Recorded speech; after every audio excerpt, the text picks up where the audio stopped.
got a brace for me, Marie, for my arm? See if that works on my elbow. Fucking A. What's up? What's up, Rob? Snicked for Marcus. What's up, everybody? Good Sunday evening to all of you. I was going to do this, but Rob prefers this. He wants us to be further away from you all. I like to get close in sometimes, once in a while, but yeah, Rob thinks he's not pretty enough. And he's not pretty like Ruben. I need it from far. You know. Nobody wants to see my ugly face. They only see my ugly face because I own a channel and they have no choice. Believe me. So how you doing, man? It's awesome to have you back so soon, actually.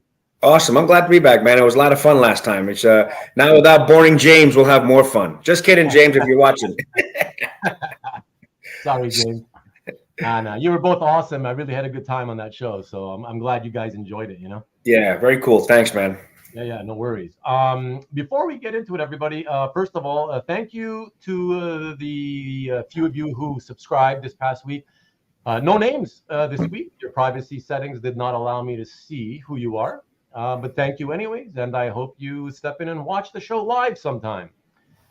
What else do we got? Okay, so yeah, before we get into the show, everyone, there's a lot of comments already. Try to slow down with the comments, everybody, at least until I do this several minute intro here.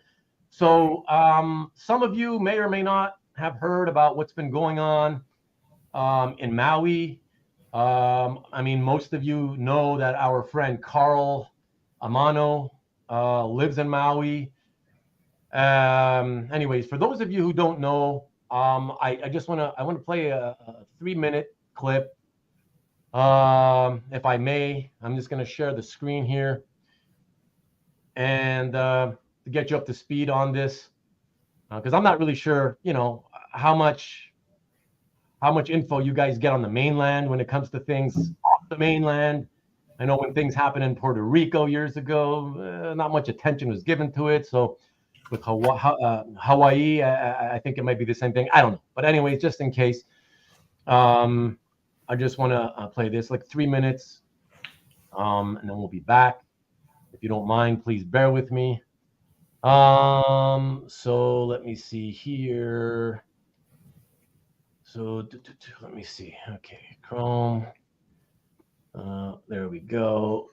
Let me see. Let me know. You seeing this, Rob? I am. Okay, excellent. Here we go, everyone. Today, fire crews battled flames still burning from wildfires that ravaged parts of the island. Over the historic town of Lahaina, the scene is simply apocalyptic. Most buildings torched, some still smoldering. The inferno destroyed much of the town, everything you see in red. And those who escaped the flames are sharing their stories of survival, but also of confusion.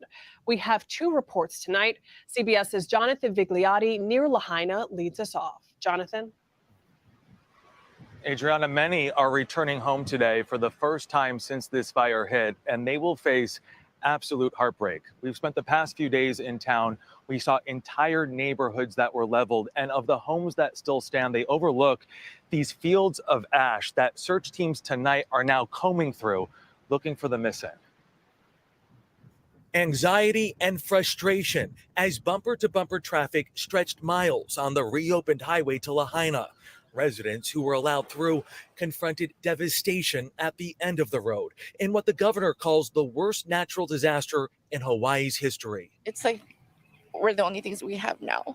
Before Tuesday's massive fire ripped through Lahaina, turning 80% of the town to ash, there was chaos and confusion. Let's go! Emergency sirens were not activated, and those in town only fled when the flames were on their heels. What went on in your mind as you saw your town? Just heartbroken. It's just crazy to come back and see everything differently. Keela Zuttermeister found his family's home still standing, but surrounded by entire neighborhoods that were leveled. The whole town is just, it's not the same, It's not even here. Now, the state attorney general announcing a comprehensive review of the difficult decision-making made before, during, and after the disaster hit. Along with no sirens, residents here say the power had been cut off, meaning they had no access to radio or to television. They also say they never received a single text alert. Officials say the power was never turned off, but likely knocked out by the wind. It's unclear if a spark ignited the blaze. It was fight or flight with no warning whatsoever. Officials say the majority of the confirmed dead were trapped while fleeing on foot. Tonight, state and federal teams are combing through neighborhoods of ash, looking for the remains of those who, without warning, never left their homes. And the question remains tonight, and it's one we'll continue to ask until we get answers from county officials. Why wasn't this community evacuated sooner? At this hour, Adriana, hundreds of people are still unaccounted for. Thank you. That is so tough. Jonathan Bigliotti, thank you for your reporting. All right. Yeah, so it's really terrible, and I just wanted to update everyone, as I was mentioning earlier, that our friend Karl, he's fine. I haven't heard from him in a few days, but he was one of the few really lucky ones who was in an area that, I don't know if it got hit at all or what, but he was okay. He was safe.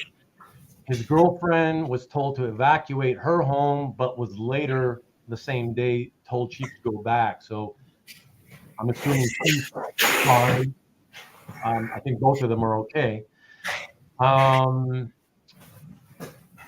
as most of you know, our friend Hart, Hart was vacationing in Maui last week, and he also is okay. Thankfully, he and his wife Danielle are both okay, but really shaken up. And he requested that if I didn't mind, that I could put the names and links, the URL links to some good charities. If anybody wants to donate, doesn't need to be sent to me or anything like that, or to him. You don't need to tell anybody if you are or not donating.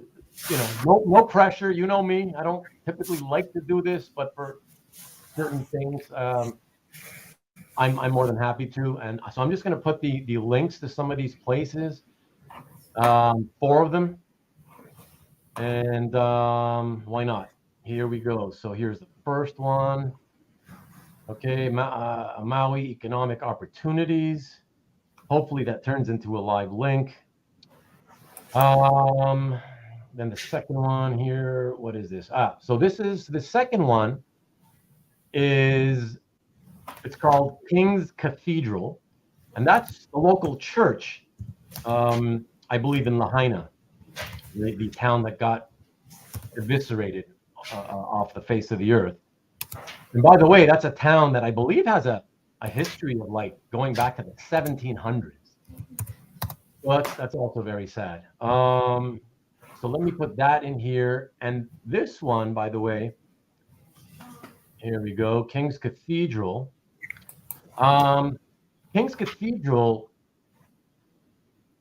Hart mentioned to me that was the church that housed and fed him and Danielle after they were evacuated. So they got evacuated by one organization to safety, and then King's Cathedral housed and fed them along with who knows how many other people. So that was very, very nice and amazing. So that was good to see people coming together so quickly. And then we have, of course, the Maui Food Bank in here. Instead of, I don't know if these things are coming up as links. So just in case they aren't, here we go. I'm just putting the actual URL. So that's third one for Food Bank. And then the final one is the Hawaii Community Foundation. And here we go again. I'll put this one here. And this is the last one. And there you go. Yeah, Jason, thank you. Yeah, me too.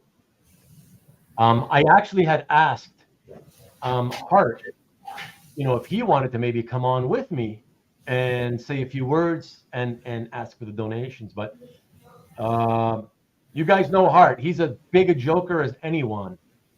And he's been on my show 4 times already. So he's not shy to be on camera. But he said he just didn't have it in him. So he's really shaken up. And yeah, so I hope that he does better over the coming days. He's just trying to process everything, is what he said. So it must have been quite the shocking experience. So that's it. Let me see if there's anything else. And thank you in advance to anybody who does donate. Really appreciate it. If there's anything else, let me just check real quick.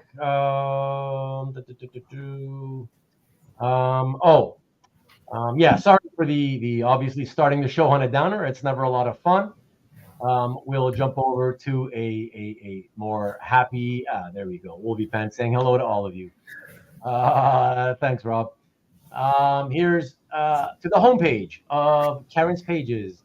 Our friend Karen does not have a new video yet, but I'm putting that out there for now just because she has given me notice that she believes she will post a new one coming in a few days. I believe 4 days from now, Thursday.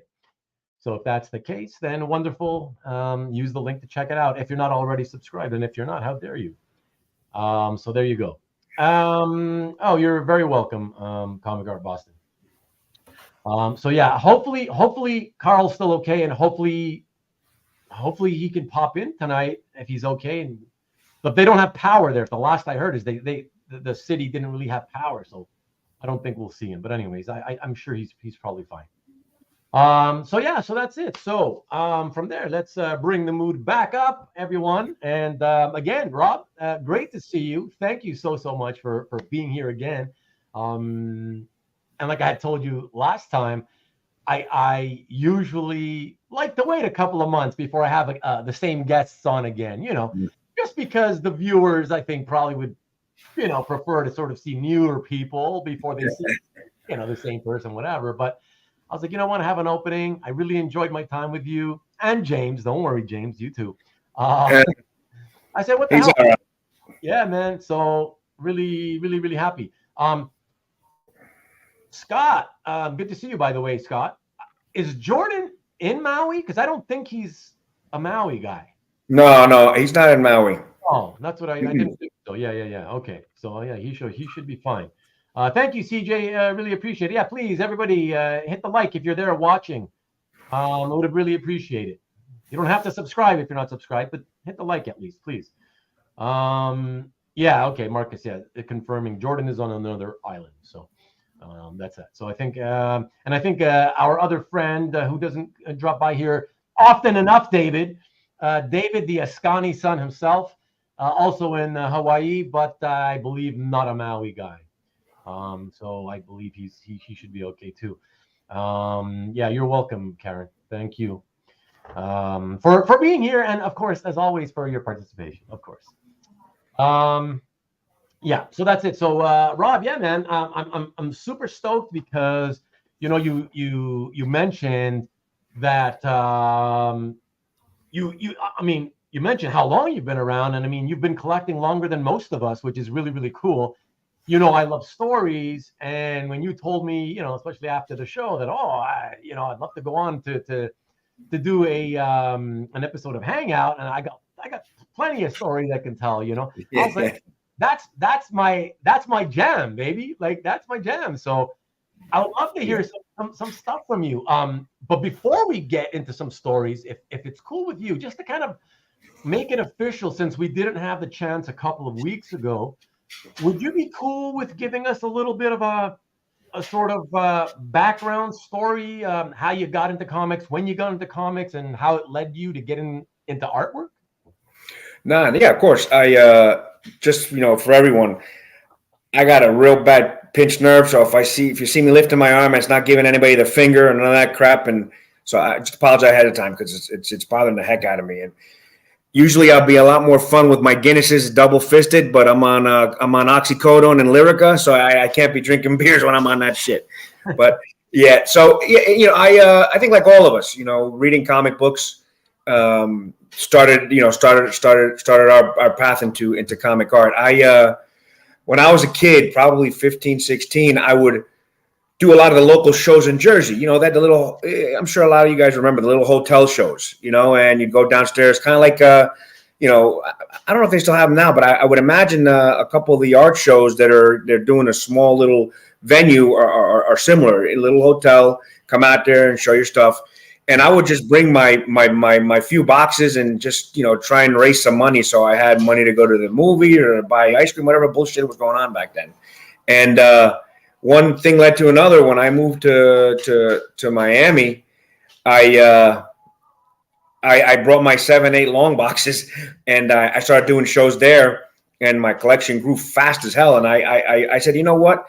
I don't want to work for no one. I'm not a fan of having a boss. So let me open up a store. And I rented a little rinky-dink place next to a movie theater, and wow. I started my store there, and from there I just happened to be at a Great Eastern show, and I saw everybody, all these artists, all this friggin' art, and I said to myself, damn, that's really cool. You can own the one piece that's actually part of that book. Let me do that. And from there, I just started buying. I bought my first piece probably in 1990, and Rob, the rest is history. Rob, sorry to interrupt. I just want to know, what year would that have been that you opened the shop? I'm going to tell you, I moved to Miami probably in 89. I was 17. So I opened it very quickly after, probably 1990. I was 18 years old. And first, last, and security wasn't hard, but it wasn't easy either. And doing the shows down in Miami really helped me bring up some cash. I mean, I could tell you, well, we'll get to them, but I've had crazy shit happen in my store. I've had a lot of the artists come to my store. If you want to talk Death of Superman, when it was all over the news, how long the friggin' line was in my store, I made 5 G's that weekend, and I thought it was a big deal. I was like, crap, I'm buying art in the next show, So yeah, that's how I got into art, and I've been collecting ever since. I have a particular affinity to Wolverine, not just necessarily Adam Kubert, but I like all Wolverine art. I think that comes from one of the first comic books I read was actually Frank Miller's Wolverine miniseries. I was in the airport and my mom bought me a little 4-pack that they used to have in those days.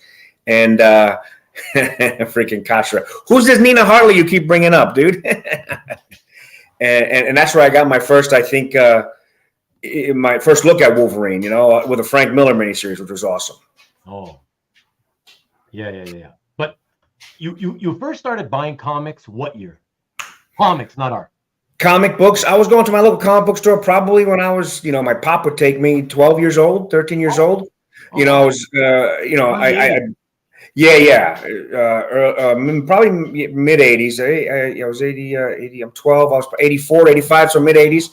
And I love toys too. I keep my shit pristine. My toys in the original boxes, the comic books, I used to take care of them real, real well. And I used to still go to stores, and sometimes I'd trade a couple back issues for the newer books. Because, like a lot of these kids out there who are spoiled, I didn't get no damn allowance. I had to make my own money. Like a lot of us, actually. Just FYI. Yeah. No, that's cool. But because you mentioned that you had, bought the Wolverine miniseries by Frank Miller, well, Claremont Miller, whatever. Did you buy that as a back issue or brand new? We were on our way down to, I don't remember where we were traveling to. And my mom said, don't be a pain in the ass, kid. Let me buy you something to read. Okay. So I went on the little spinny racks that we all had back in the day. And I saw this dude with a cigarette in his mouth. I said, shit, that looks cool. And I said, hey, Mom, how about this? And I think it had 3 or 4 of the issues in it. Oh, I see. I wonder. See, that's the thing. I wonder because I never used to get, where I live, I never used to get those 3 or 4 packs that you guys talk about all the time. And I always wondered if, like, did those packs come out filled with comics that were already old? In other words, like, were they sticking comics in there that had been on the shelf comics like 2 years earlier, or were they new at that time, like that month or the month before? Or do you know? Let me slip into my time machine. And I think they were just packs that were like, the Walmart packs that they have assorted comics. I think that's what it was. It didn't, it was sealed in plastic, and I ripped open the plastic to get to the comics. It wasn't like, 3 or 4 issues put together and they say, hey, buy this. Okay. That's okay. Yeah, I was just because I'm only asking because I was gonna say like, oh, you might be wrong on your dates. I was gonna say because if you bought that brand new, like when it was new that month, Wolverine, that's 82. So you might have been buying even earlier than you thought you were. Possible, yeah, very possible. But that was, that's my first like real introduction to comics, and from there I was hooked. I want to, if you give me a minute, I got some cool art I just got in. I want to show you guys if I could. All right. This is Renew Your Vows, #1. Oh, cool. Spider-Man. You know what? Hold on, because I am gonna let you have more of the screen. Hold on. I'm gonna put me here, and then I'm gonna do this. There we go. Sweet. I like that. Look at that. Holy shit. Yeah. Oh, that's That's a beauty. beauty. Yeah. Who is that? Who is that? I'll give you one guess. Damn, it's because it's not clear enough for me to see the detail in the line art, but I don't know. When I tell you, I don't think you're gonna believe me. Adam Kubert. Yeah? Yeah. Whoa. I believe you because I know you're not gonna lie about that, but wow, that's surprising. Wow. Yeah, wait till you see. Yeah, that's Renew Your Vows. I think he did the first 4 issues or something. That's the cover #2. I'm gonna show you something awesome. This I just got. You're gonna fucking love this. Okay. Oh wow, Wolvie and Spidey DPS. Holy smokes! What is that? That's #1 cover. It's a double cover for Astonishing Spider-Man and Wolverine. Oh, it's like a one shot. I think it was 6 issues, and then they did a trade paperback afterwards. Oh wow! What year abouts was this? This is 2007. Oh wow! I've never seen this before. It doesn't look familiar at all to me. Wow. Yeah, it's Astonishing Spider-Man and Wolverine. It was 6 issues or 4 issues, and Adam Kubert did the whole series, pen and inks. Wow, that's amazing. Holy crap. Pretty neat. Is this a recent acquisition, or you've had this for a while? No, I just got these yesterday, and I said, "Shit, let me see if I can show them on your show." I got like 5 or 6 pieces, but those are the 2 I want to show. The other ones are going to stay hidden for a little while. Oh yeah. Because I got a few we'll show on that I made the slides for anyway. So yeah, we can. There's not that many. I got a handful, right? I got 5. You got a few. We can spread them out throughout the show. The comic book store was pretty crazy because, being young and not knowing shit about money, okay, 5 + 5 is 10, but it was tough, and as a kid, what you're getting in, you're spending it. So I wasn't a very good manager of money, but I got a lot of really cool art, and I got to meet a lot of artists during the way, which I'll share some stories with, that I actually have come to the store and do signings in the store, and I put them up at a hotel, and we got in some nighttime activities that were real fun. I'm sure. James wants to know, did you get them from Adam directly? Why are you asking, James? What's it your business, huh? What the hell's the matter with you? Yeah, I was at Adam's. Like James wouldn't know already the answer to that question? Of course, James knows. He's playing funny. I told him already. He's being a wise guy. Exactly. That's what I'm saying. He's being a wiseacre. Yeah, but yeah. So why don't you tell us some of those stories about whatever story you want to tell us. I want to hear some fun, good, funny stories. Whether it's from your store days or just buying art days, whatever, Well, I'll tell you one that I'll tell you a buying art story that recently came back to bite me in the ass, and not in a good way. I'm always up for those. Yeah. So I made some real good friends, artists back in the day. I got to be very good friends with Mark Texeira, Javier Sotares. Larry Stroman and I hung out a few times. Dale Keown. It was a lot of those. The '90s back then. They're all young, and everybody looked at them as rock stars, but they're normal dudes. They just want to go out and do shit and have fun. It was real cool. actually happened to be Harv's best man at his wedding when Javier Saltares got married back in the 90s. You know, we were really, really close. So yeah, and Javier Saltares, the guy who did Ghost Rider. Yeah, no, I know who Javier is. So it's Javier's best man that you were? I was his best man, yeah, at his wedding. Oh, nice. Wow, that's funny. Wow. Yeah, he'd stay at my place when he'd come down and do some signings. But I told this story recently, and I was with him. We were at Great Eastern Comic Convention in New York, and I had bought a bunch of art. Again, back then it was cheap, $200-300. And as I was walking with Harv to go outside, Dennis Cowan yells to Harv, "Hey, who you got there?" And he goes, "There's a friend of mine, Rob. Bring him over and have him spend some of his money at my table." So I go over to Dennis Cowan, and he's got the cover to Deathlock #1 with all the metallic, you know, and the metal and all that fancy stuff. So at the time it was $500, and I bought it. Well, here's the kick in the pants.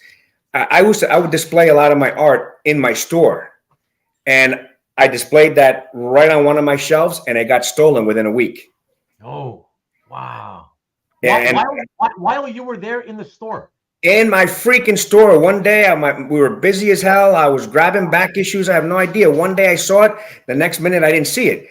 And talk about crazy. Back in those days, you know, you call the police to do a police report. You know, you tell them, how much is a piece of paper worth? $500. They don't, you know, they're not very helpful. Right. But I've told this to a lot of people, you know, for many years, you know, emails and everything. And when Heritage recently put it up for sale, I reached out to Heritage. I told them, "Hey, man, that's my piece. Someone stole it." They did not give a shit, dude. They said, "Look, give us a report, show us something, and we'll help you out, but we can't do anything without any actual proof." And I was like, "Well, you know, they didn't give us receipts back then, and you know, I didn't get a report, but I reached out to them, everything, and they still sold it." Wow. Yeah, I mean, it sucks, but I also understand. Yeah, I mean, if you can't prove it, of course they can go ahead and sell it, right? It's you know, it's against theirs or whatever, that kind of thing, you know. Yeah, it's well, anyway, it is what it is. But it's a life lesson. Make sure you get your damn reports. But you know, again, back in the day, people weren't doing it. You know, but what are you gonna do? Yeah. Out of curiosity, what that Deathlock 1 cover by Cowan? You talking about was it the first issue to the ongoing series? Yeah, the one that had it had the metallic. Exactly. Yeah, it was gorgeous in person. Beautiful, and I think Nick bought it. Catridis, whatever the hell his name is. So did that come up on Heritage? Yeah, dude, I'm telling you, it was on Heritage like a year and a half ago. Okay, what did it go for? Do you remember? $8,500, $8,400, cheap. Oh, I remember that. Yes. Okay, now it's coming back to me. Yes. Yeah, I was the underbidder. And then I said to myself, why am I going to keep bidding for this freaking thing when it should be mine? And I stopped. And that was it. He won it. Yeah, exactly. Mr. Red Jack makes a good point, right? It could have changed hands a couple of times or many times over the years. Who knows, right? Yeah, but Red Jack, I'm the freaking owner of it. And it got stolen from me. I don't care who owned it in between. It was my freaking piece. Jesus Christ could have owned it. It's still my goddamn piece. Capiche? Freaking Red Jack. Me and you are gonna have a talk, buddy. No, just kidding. Watch him be 7 feet tall and he sees me and he throws me through a wall. You see, Brian, the Floridian, the Floridian disappears pretty quickly, and the Jersey comes back. Yeah, no matter how much I try, I can't get rid of that. That's really, really funny. Okay, so yeah, I don't know. Tell us something else. So that whole, by the way, that theft story that happened in around 1990. Yeah. It got stolen from me right away. I didn't have it for years, and I didn't get to enjoy it because even back then, I have old pictures. I should have brought them with me. I have old pictures, and you could see some of my art hanging in my store. I used to frame my art even back then. Wow. You know, but that piece, I had just got it. I was so excited to show it off. You know, the book had just come out. So I put it in the store. I was showing it off like, hey, look at this. Bingo, bango, bongo. Gone. Wow. It's so crazy to think, especially when you're there. Like, it's one thing if you had an employee there, right? And then they called you and said, oh, Rob, so sorry, but I don't know. I turned around and I don't know, it was gone. But like, no, you were there yourself. And to have it stolen literally under your nose, holy shit, that's got to be so frustrating. Dude, and you know, there was 3 of us, me and my 2 brothers, and we were hip to shit like that. I caught a dude putting his hand in my showcase, stealing the Jose Canseco rookie card. I slammed the crap out of the top, smashed his hand. He went crying outside. We caught people all the time trying to steal shit, but that just got away from me. I don't know how, because it's big. You know, you can't put it in your back pocket. Gee whiz, man. Yeah. Whatever, but wow. You know, it's crazy because you mentioned, you know, you were talking when you were telling us that story about how, oh yeah, whatever, this thing was like $300 or $500 or whatever. It was cheap. Well, no, cheap compared to today. But back then, that was a fortune, dude. That was an absolute fortune. Mm-hmm. I mean, in 1990, oh my God, like the first Thanos, you know, Iron Man 55, which was one of the hottest books at the time that everybody wanted. I remember 1990, shit, that was not even $100 book, at least where I live. I don't know about, you know, New York, California, probably higher, but yeah, like that, you know, so you're talking about $200-300. You could still get like really early Silver Age Spideys and things like that. $100, you know? Yeah, you could.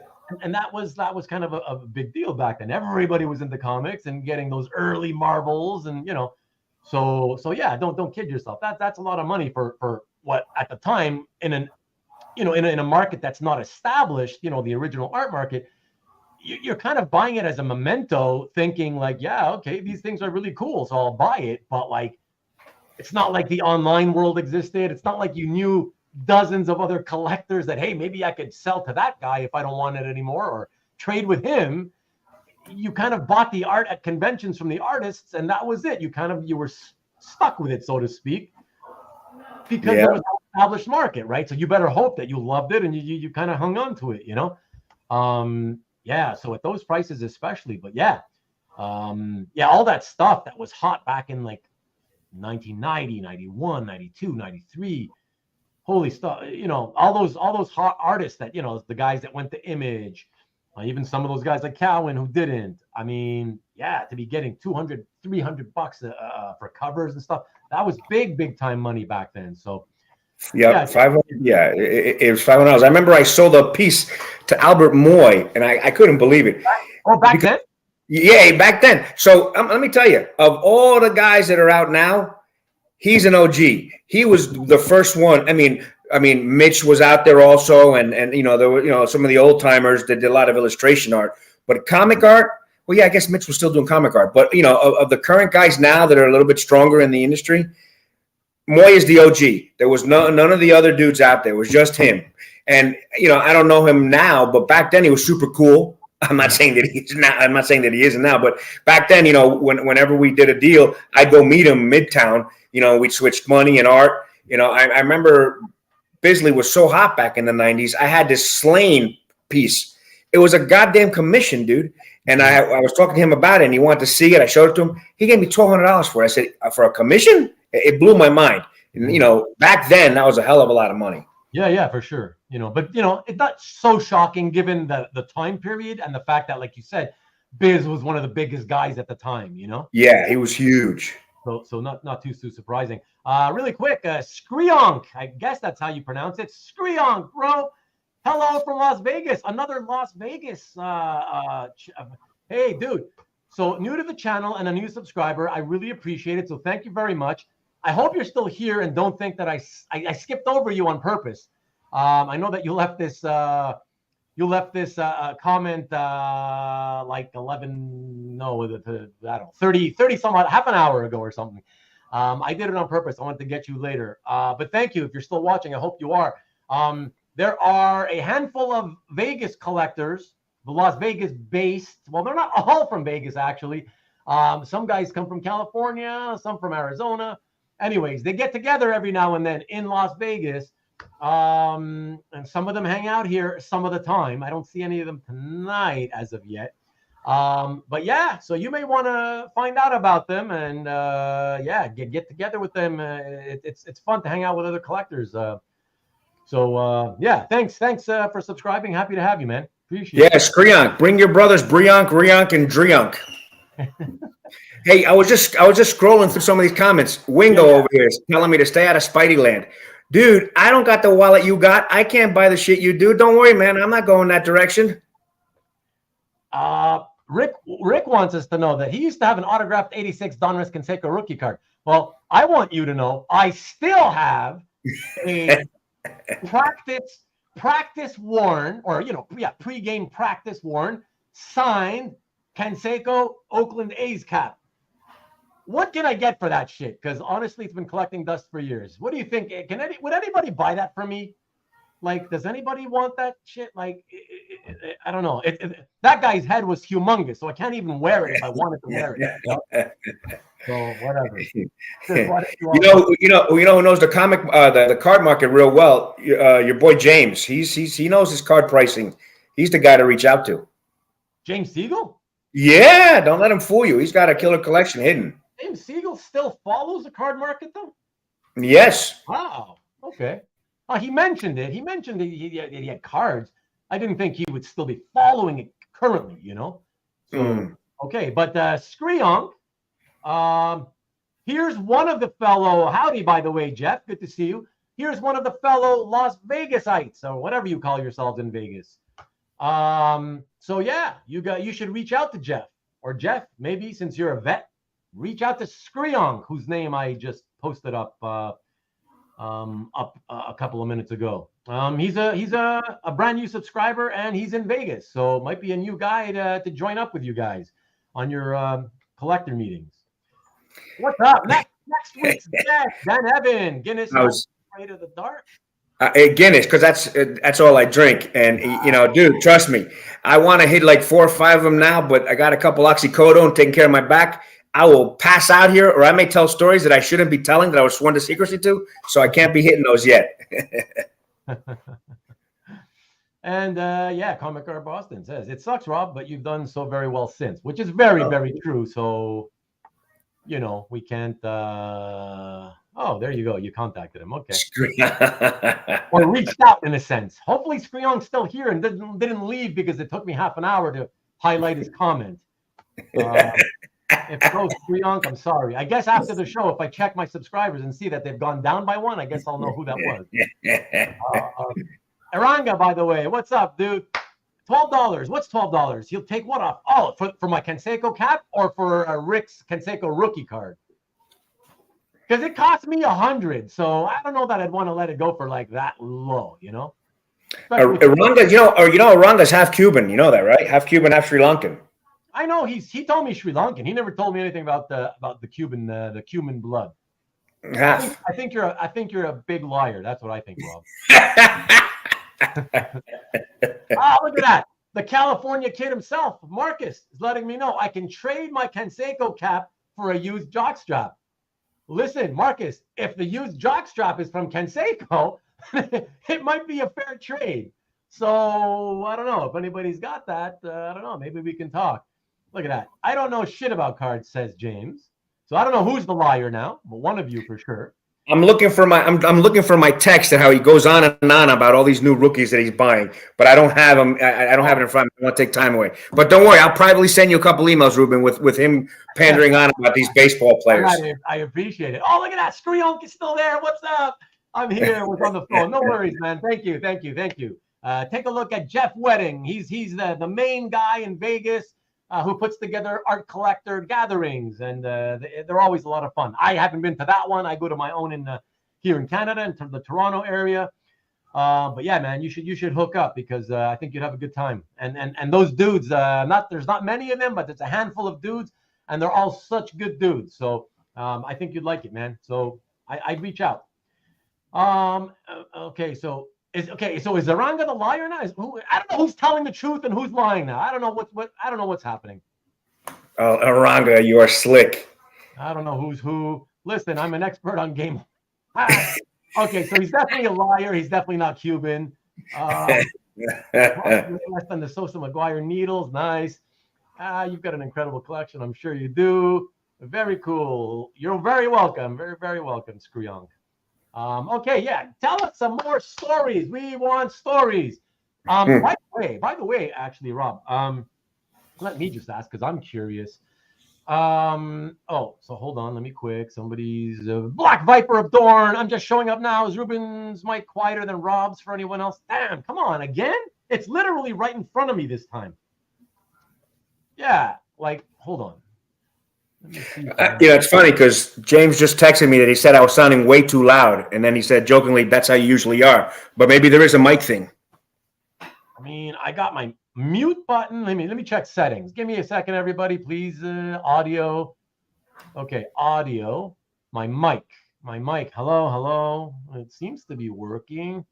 I got echo cancellation or something for reducing the background noise. Automatically adjust of. Oh, I see.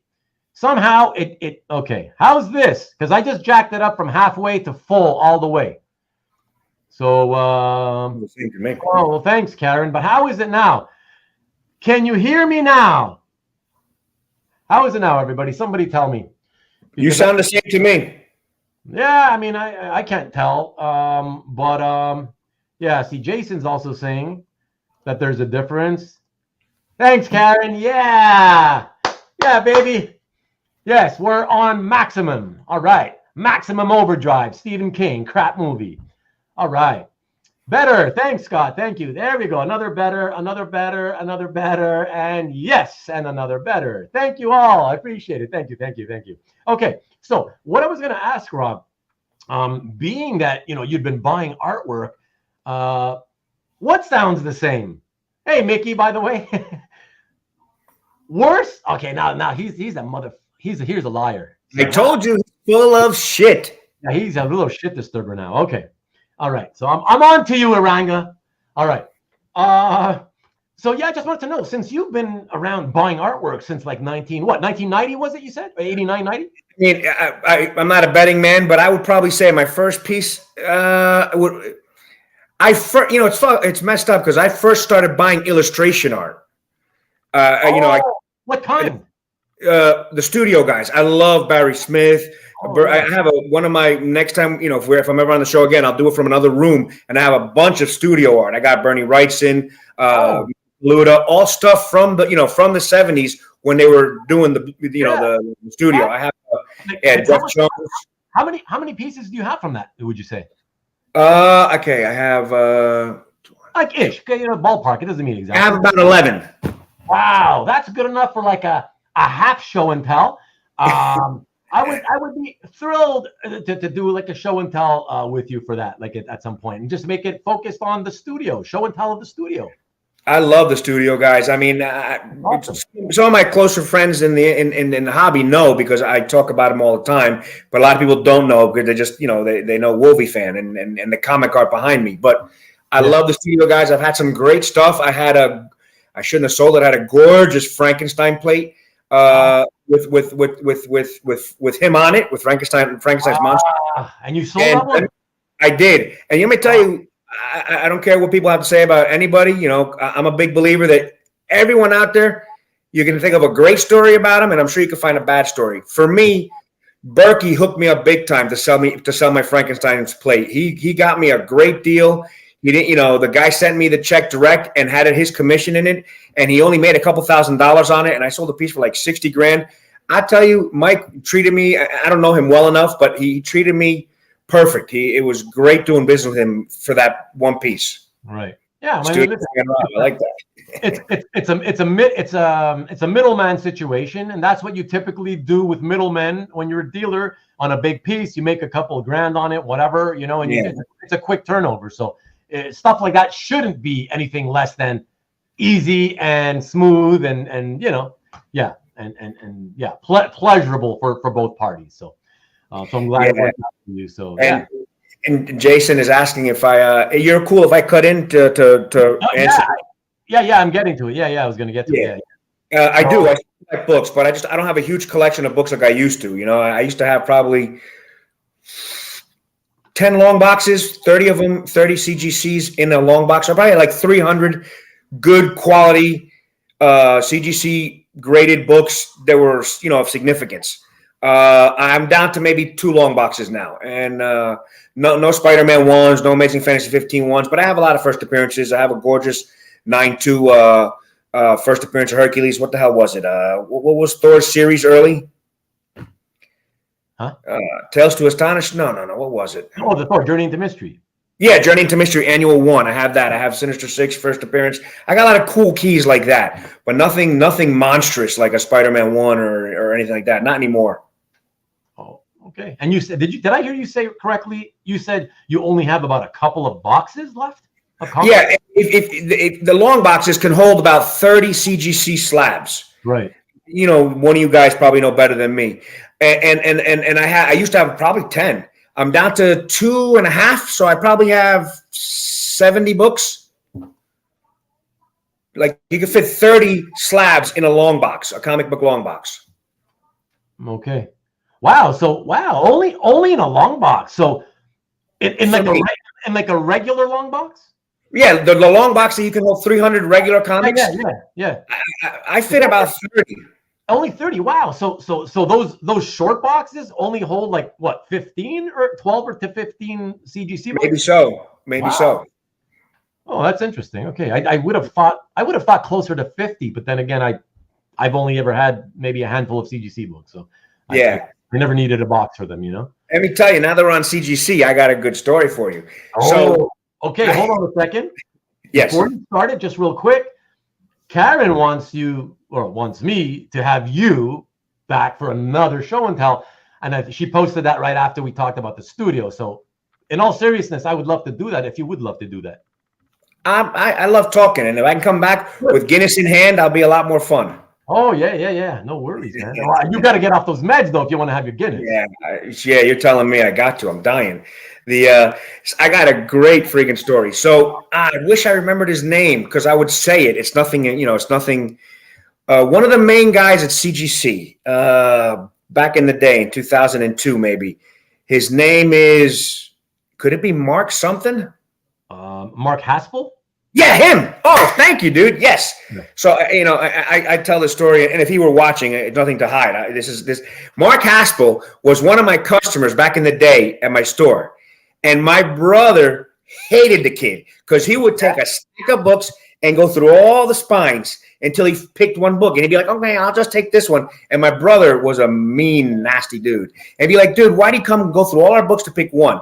Well, lo and behold, Mark Haspel was one of the first main graders. And I walk into a show in 2002 maybe, and we start talking. I didn't remember him. He didn't remember me. I looked very different. And he gives me his card. And I go, damn, your name sounds so familiar. Did you used to buy comics over in Miami? Yeah, from this place called Brothers Grimm, Comics and Card. I go, that was me. You prick. You used to go through all my books. And he started laughing, and I started laughing. It was a fun little reunion. And back then, I told him, I don't think this CGC shit's gonna work. Was I wrong? well, listen, like I had Steve Borak on the show, a month ago or so, and I had mentioned like back in, so CGC opened, I believe it was January 4th of 2001. Okay. And the summer before that in Chicago, I had gone out to a dinner with him and, these other CGC guys and some other comic book dealer guys. And they were kind of like trying to pitch their whole idea of this graded comic shit. And just like you, of course, I was like stewing. I was there eating my food, just looking down because these guys were explaining, graded comics, professionally graded and slabbed. And I was just sitting there stewing in anger, like thinking this shit, first of all, it's stupid. Second of all, it ain't going to work. Right. So, like obviously you don't know everything, right? You don't always know everything, and there's always stuff to learn every day. So and the guys who had the vision and they were buying books and then getting them graded and doubling or tripling the money. I mean, a lot of these guys, Adam Perlman, good friend of mine, he did it like one of the best. He was a kid back then, and he would buy books. Okay, he'd buy it clean. Overstreet says it's 7.0. He'd buy it, get it graded, and sell it for double and triple. A lot of people made tons of money back then. Well, they still do. So it was a great scam that's still being played. No, that's awesome though. So Mr. Red Jack, because he's a New Jersey guy, I guess he's trying to suck up to you now. He's saying, Oh, how about a weekly feature on Ruben's show? Story time with Rob. You're sucking up now, Brian. Come on, man. Like, what's up? If we kept it to 20-minute clips, I could, yeah. But I don't know if I can fill 2 hours of shows for the next. The stories do run out, but I got some good ones. It's. I don't know how many people do it now, but back in the day, people would take their friggin', the commission books, the sketchbooks. Do people still do those now? Like give a sketchbook out to an artist? Yeah. So back then, I had my book, and I always with the promoter back then. I was very good friends with him, and his wife was very, very, very old school. So when he'd bring in all these awesome artists, Mark Bagley, George Perez, name them, except for the image guys, any other big name, Kieron, Tex. Bill Matern was the promoter, and he would say to me, "Hey, Rob, my wife, she's a big ball buster. She doesn't let me take these guys out, and they're all young, and they want to go get a drink. They want to go have dinner. Can you do me the favor?" And I go, "You're asking me to take out guys like Kieron and Tex and George Perez? Hell yeah, I'm going." And I made friends with a lot of these guys, and it would be a monthly thing, and a lot of times they would take my book, and they would just chill and do a killer commission for me in their room, not rushing, like they did. So I'm going to tell you a funny story. One of my nicest, and I remember I don't remember who the guy was. I had told him I had a nice commission from Kieron, and the guy said to me, "No, I know Kieron very well, and he doesn't do commissions." I go, "Hey, bro, I don't give a shit what you think, but I had this from from early '90s. He did a beautiful commission for me." So me and Dale go out, and I used to bounce at a local bar. I was 18 or 19 years old, and they would let me go in and drink. So we go, he was like, "Hey, where can we get a drink?" I go, "Let me take you to the bar I bounce at. It'll be fun times. It's a good crowd. It'll be awesome." So we end up going there, and "Hey, Rob, come on in. They stopped Dale. Now remember, Dale is older than us by probably 6 or 7 years. He just has a really young face. Yeah. And we get to the club, and they go, "Let me see your ID." And he only had a stupid passport, his Canadian passport, and they wouldn't let him in. And I kept saying to the guy working, I said, "Dude, the guy's older than me. Just let him in." He goes, "No, I can't, man. That Canadian passport could be fake." So we ended up going to Bennigan's or something to have a couple drinks. But he did a killer commission for me. He did he put like a rope, and he put a door, and he had Hulk as the bouncer holding up Dale Keown, saying, "No Canadians allowed in my bar." It was a great commission. It was beautiful. I had so many nice pieces in there. I had that book stolen also. Oh, no way. At a different time, I'm assuming. Yeah. It was at the Great Eastern Convention. I had a few tables, and I just put the book down, and some jerk off took it. Yeah. So much for Rich's wish that he could see your sketchbook on the show sometime. Dude, I had some great shit. I had Brett Blevins, super nice guy, painted a huge sleepwalker on the front cover. He painted it for nothing. I had Mark Bagley do a double page of Venom fighting Spider-Man. I had such great stuff. Tex, I got a great story for Tex. He's a fun dude. Anybody that's met him, right off the top, you could tell. So I take him to the, after one of the shows, I take him to the airport, and he goes, "Man, Rob, I'm so sorry I didn't get a chance to do your commission." I go, "Listen, don't worry about it. I want to have you come back and do signing at my store." He goes, "Tell you what, Rob, our flight's delayed. My flight's delayed. Give me your book." Takes the book, opens it to the middle, doesn't give a shit the order I have it in. He just opens it to the middle, and he starts just drawing this gorgeous piece. I go, "What are you doing?" He goes, "Don't worry, you'll see." So he goes, he takes out some brushes, and he's licking it, and he's trying to make it look, like a wash. And he goes, "Oh, man, that's not going to work." He takes his brush and starts dipping it in his Corona, the beer. Right. And he's doing a whole wash of a killer huge Ghost Rider on his bike with Corona all through it. And my book smelled like beer for like 3 months. It was awesome. That's awesome. I actually would wish that commission still had the scent of beer on it. Oh, that would be awesome. So anybody out there who buys a double commission of a Ghost Rider, and it smells like beer, that's mine. But you can have that one. But was that one of the ones that was done in the stolen book? Yeah. I had. Oh, yeah. Yeah, I kept them all in one book, and I never started it again because I was like, I don't want to do this whole book thing because I had so many pieces in it, and to start from the beginning, I was furious. I never did it. I can imagine. When I used to do shows, also in the early '90s for comics, you know, it's funny because, oh my God, if you haven't ever been ripped off, like you don't know the feeling. Like I don't look, honestly, I don't know if the feeling is the same for anybody, but I just want to say, this was like around 1990, 91, right? And my girlfriend at the time, not my current wife, you know, I used to bring her along as, you know, what do they call them nowadays? Like the booth babes, whatever. Yeah. You know, whatever, you dress them up, tight sweaters, all that whole thing, you know, just to get the guys to come to your table. The people, of course. Right. So she wasn't into comics, whatever, right? But, you know, she sat with me at the booth, right? But it wasn't a booth. Like there was no separation between me and the guy next to me with his table kind of thing, right? There's no separation. Like we were literally sitting, you know, a couple of feet apart, right? And I was just like, you know, telling her, like the guy, there's a guy to my left and she was sitting to my left, right? And I was like, listen, all you got to do is just make sure I don't get ripped off. So just make sure, you know, this guy next to you, I don't know him, never seen him before, you know, so just make sure this guy's not trying to like steal my stuff, whatever, or any customers, you know. Anyways, I go home right after the show and I start looking through my, you know, my wall box and I see that a Spidey 122, which was like, oh my God, it looked like it was printed that day. It was so beautiful. It was one of those copies that you're like, oh my God, like it really looked like it was printed that day. It was that immaculate, right? It's gone. And I'm like, what the hell? Where is it? Where is it? And it was like, I don't know for a fact that it was the guy next to me, the dealer next to me, but given where I kept that box under the table. It was him. It was him. And stupid girlfriend at the time. What the hell were you doing? You had one job. All you had to do was, well, two jobs. You had to sit there and look good, right? But really, keep your eye out. That's what I said. Keep your friggin' eye out for thieves. No, still got stolen. And let me tell you, Rob, and everybody else, this is really the point of the anecdote, is that I kid you not, when I realized it had been stolen and I no longer had that book, there was this feeling in the pit of my stomach.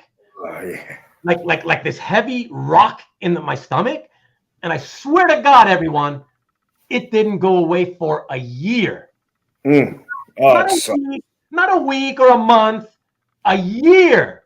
For a year, it ate at me. It ate at me. That feeling of being ripped off. Oh my gosh. I don't know anybody else who's been, you know, ripped off before. If that feeling stayed with you, or if it stayed that long or not, or what, I don't know. All I know is that's how badly it affected me. I'm just like, man, I don't ever want to get ripped off again, because that's just horrible. Yeah, but not the way you're thinking. Later, you know. Maybe it is the way he's thinking. Yeah, maybe, you know. Yeah, that was the makeup, the makeup afterwards, you know, after I told her off. But Rich, you know what I'm talking about, though, right? You had one job. Exactly. Hoarders High. What's up, Scott? Next time, bring Booth Babe and Booth Brute.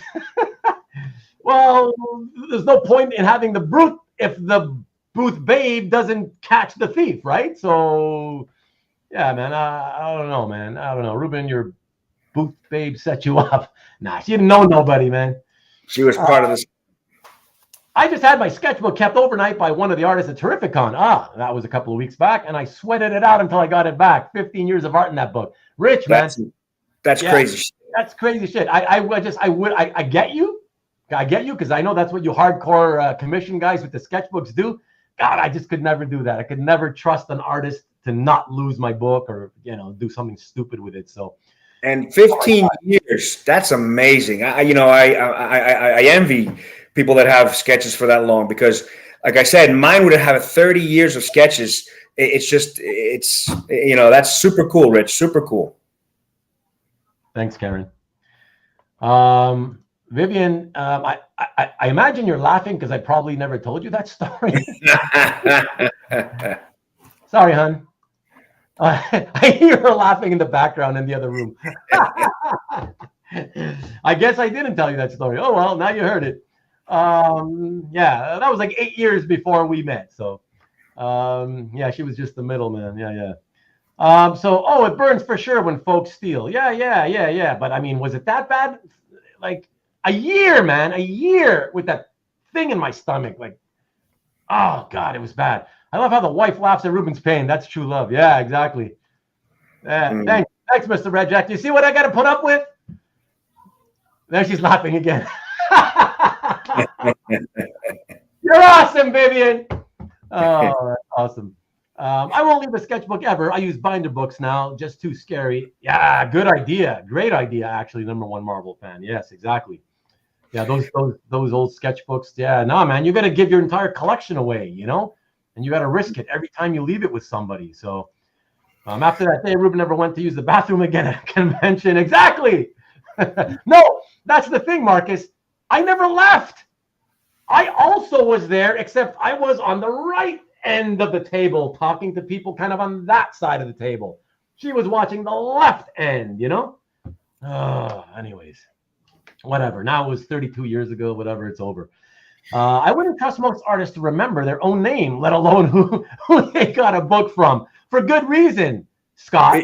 Absolutely. You know, and I didn't mean to interject, but what's your name, Horderside? What's his name? Scott, you said? Scott, yeah. He brings up such an incredible point because, you know, I look today and I hear the stories on these horror stories of commissions, people taking 3 years, 5 years, not finishing at all, taking your money. Yeah. And it blows my mind because back in the day, that shit just didn't happen. I don't know, because they weren't busy enough, or maybe they took more pride into their own name. But I never once heard that back then, that, this scumbag prick stole this. He didn't pay. He didn't get it done. He had my book for 3 years. I hear it like crazy now. It's an epidemic. Dude, it's always been an epidemic. I did a roundtable episode with, by the way, Aranga, who was here earlier, with Derek, who is here now. What's up, Marcus? Laughing at Marcus? Oh, because he made a joke about, then I broke up with Anne Murray. No, it wasn't Anne Murray, but I like the Canadian singer-songwriter knowledge. Thank you. Yeah, and that was an awesome episode. I mean, because I was never a commission collector. I mean, I've had a handful done, right? But not enough to be called a collector. Those are exceptions to the rule, let's say, you know. So I wanted to have a few commission guys come on and sort of, try to explain to me, what is it about the commissions and putting up with all that bullshit that they have to put up with, that they're willing to do it, right? And it's fascinating. To me, it was just fascinating to talk with those guys. So really, really interesting episode. I actually want to do another roundtable someday about that same topic. I'd love to. It's just a fascinating topic to me. So, but yeah, to me, it just angers me. So I'm going to be the guy with, getting angry on the show all show long. My guests are going to be, the happy ones, I guess. We're still willing to put up with all that crap, right? Rich says that he also has a small Captain America sketchbook that he started 21 years ago and have a lot of artists in it that have since passed away. That's cool. It's not cool that they passed away. You get what I mean. I have 2 pages left open in it to complete the book. Wow. Awesome, man. Congrats. Wow. 20 more years, dude. Holy shit. That would be awesome, man. Come on. What are you waiting for? Only 2 more to go. That's 1 more convention for you, not even. Well, I was chastising someone over a colored frame. You mean I was busy doing that, and that's why I got ripped off at the con? No. When have I ever chastised anybody for colored frames? Come on. I'm not that guy. My guess, it's always been that way. Just more avenues to complain and warn about broken commissions. Yeah. Good point. James is right. I absolutely believe it's always been that way. Yeah, absolutely. Okay, cool. Before I ask you the next question, which I wanted to ask, Rob, let me just say. So I've seen so many books with 30K or more in value in them, so easy to be stolen if people really distract the booth. Even the comic guys have big books taken off racks now. Yeah, no, I know. Exactly. I know. You got to be so careful at shows, especially. So yeah, before I ask you the next question, Rob, why don't we take a look at maybe a couple of pieces of art? Let's look at what do we say we look at a couple of the ones that I have on slides. And then after that, we'll follow it up with one that you hold to the camera. Okay, you have 5 of mine, right? I have 5, yeah. Okay, and I'll pull one just to show you. Yeah, cool. Yeah. Go ahead and say what you want to say. That's cool. Yeah. Just let me know so I can take a quick minute to go run and get something. I have a few things. Yeah. So you can take a minute and after we show. Don't worry about it. Yeah. I'll tell my life story while you run and get it later. Okay. Yeah. No worries. Okay, so yeah, everybody, let's look at the One Piece here. The first one, and look at that. It's back in the club. Dance, monkeys. Nice. Dance, monkeys, dance. Okay, so yeah, so this is Steve McNiven and Dexter Vines from Wolverine 69 from the 2003 series, I believe that was. Old man Logan. Yeah. And Rob, tell me, who is that spider chick at the bottom there in the top panel and the bottom panel? Well, I can answer that question because recently my good friend James bought me the collector trade paperback because I'd never read the story. He told me how awesome it was. So I read it and loved it. And I can tell you that is Hawkeye's daughter. Oh. And the blind dude is Hawkeye. These are tough pages to get. You're probably looking at it and going, okay, it's a DPS, cool. It's of a car, whoop-de-doo. But to get Steve McNiven's art from Old Man Logan is a ball-busting, tough job. Ask a few people. It's a tough job. Really? Oh yeah, and they're not cheap. Why is it tough though? You know what?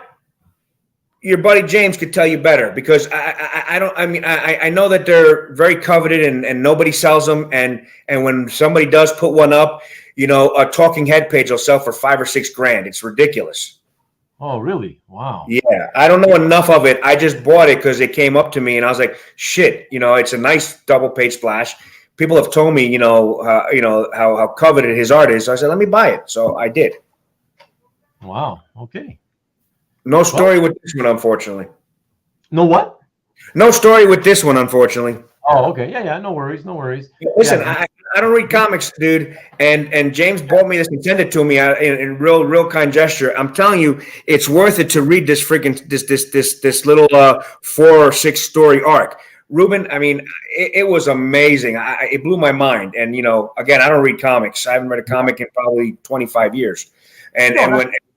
That's high praise when somebody who doesn't really read comics anymore read some kind of modern thing and says, "Wow, that was awesome!" Right? Well, it was awesome. It was an original idea. It was the art was super cool. And I don't know McNiven's art, but reading it, it was amazing. Okay, and yeah, James is confirming that it's just because they were bought up really quickly and nobody wants to sell them. So yeah, it was dude. I'm telling you, if you ever sitting around scratching your ass and you want to read something that you never would, read that damn trade. It's a fun read. Okay. Yeah, I got tons of shit to read, years old, because I never get around to reading myself. I'm like you. I buy trades to read constantly and just I never get around to reading them, I even borrow from the library and don't get around to reading them. It's like Yeah, and James has been telling me about this stupid storyline for probably 2 or 3 years. I'm like, yeah, I'll read it. I'll get it one day. I'll read it. I never did shit, but he bought it and sent it to me, so I have to freaking read it. and I'm glad I did. It was really, really good. Yeah, that's what was cool. Is that the suggestion paid off when you gave it a try. Yeah, so that's really neat. And sometimes it works out. Not all the times. A lot of friends' suggestions end up being bullshit. Like, oh God, it would have sucked. I'd be saying it now, James. Horrible call, blue. Yeah, that's why, so okay, cool. Very cool. All right, let's take a look at another one, everyone. And for this one, we are looking at, look at this. Oh yeah, dance monkeys, dance. So yeah, oops, sorry, wrong one. For a second. There we go. Here we go. Yeah, so Spawn 62, 10 and 11. By Capullo and McFarlane on inks from 97. Tell us a little bit about this, because obviously that's the character Angela, but I don't know jack squat about her. So what can you tell me about this piece? So you don't know jack squat. I don't know jack about her. Oh. I love Capullo's art. I love McFarlane's ink on them. If you look behind my shoulder, I have like 4 or 5 covers that they've done. I think she's a gorgeous, beautiful, whatever she is in the story. And whenever I bought art from of Spawn, I deal with Greg Capullo's wife. She's the sweetest, most genuine, nicest person to do business with. She makes it very easy for you to give her 50, 60 G's. She was very, very nice, and I bought a bunch from her. And I just loved it. I loved Angela, how she looked in it. I loved all the the ink. Oh, Wingo, there you go. He's probably a big fan. It's an early issue in Spawn. It's, 62. It was beautiful when she showed it to me. I said, I got to have it. It's gorgeous, but I don't know enough about her, to be honest with you. Okay, no worries. Yeah, that's also what Mickey says. That's the only other thing I know is that it was a character created by Neil Gaiman. Karen, are you saying wow because you just love the art, or do you know something about Angela? Because I would think you don't know anything about Angela either, since you also are like Rob and I and don't really read the comics other than the occasional Silver Age stuff with your omnibus or omnibuy, if you will. Omniboo.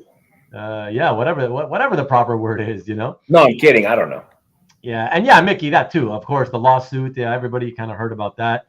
Gaiman created and sued McFarlane, and then Gaiman owns it. She's a fallen angel in the Spawn. Okay, so she's a fallen angel. Yeah, I only think I read Spawn 1, 2, and 3, perhaps. Yeah. So, but I think it's actually that whole thing took years to settle, and then Marvel eventually owned her. So, yeah, there we go. Mickey confirming that Gaiman assigned the rights to Marvel. There you go. Yeah. And honestly, does anybody care though? Because honestly, no, I mean, I'm not trying to put the art down or anything, because the art's really cool, kick ass, right? But yeah. I remember. Let me just come back here so we can look at each other. I remember when all that shit was going down, and I just kept thinking to myself, again, remember everyone, I'm speaking as somebody who never really read Spawn other than the first 3 issues. I don't know who Angela is. I saw what she looked like, and I got to be honest, I was just like, look, that piece of art that you have, Rob. I mean, it's a beautiful piece of art, right? Yeah, gorgeous. Capullo, McFarlane, beautiful, right? But to me, all those years that shit was going on with the lawsuit, oh, Angela, who wants the rights to Angela, this and that. I just kept thinking, who gives a shit? Like, honestly, we could be honest for a second. First of all, you're a character. You're some kind of super heroic character with the name of a regular American human being. So that's not really cool. Like, what's so cool about somebody's name, Angela? Like, who gives a shit? What's your birth name? Warrior woman? Like it's so bizarre to me.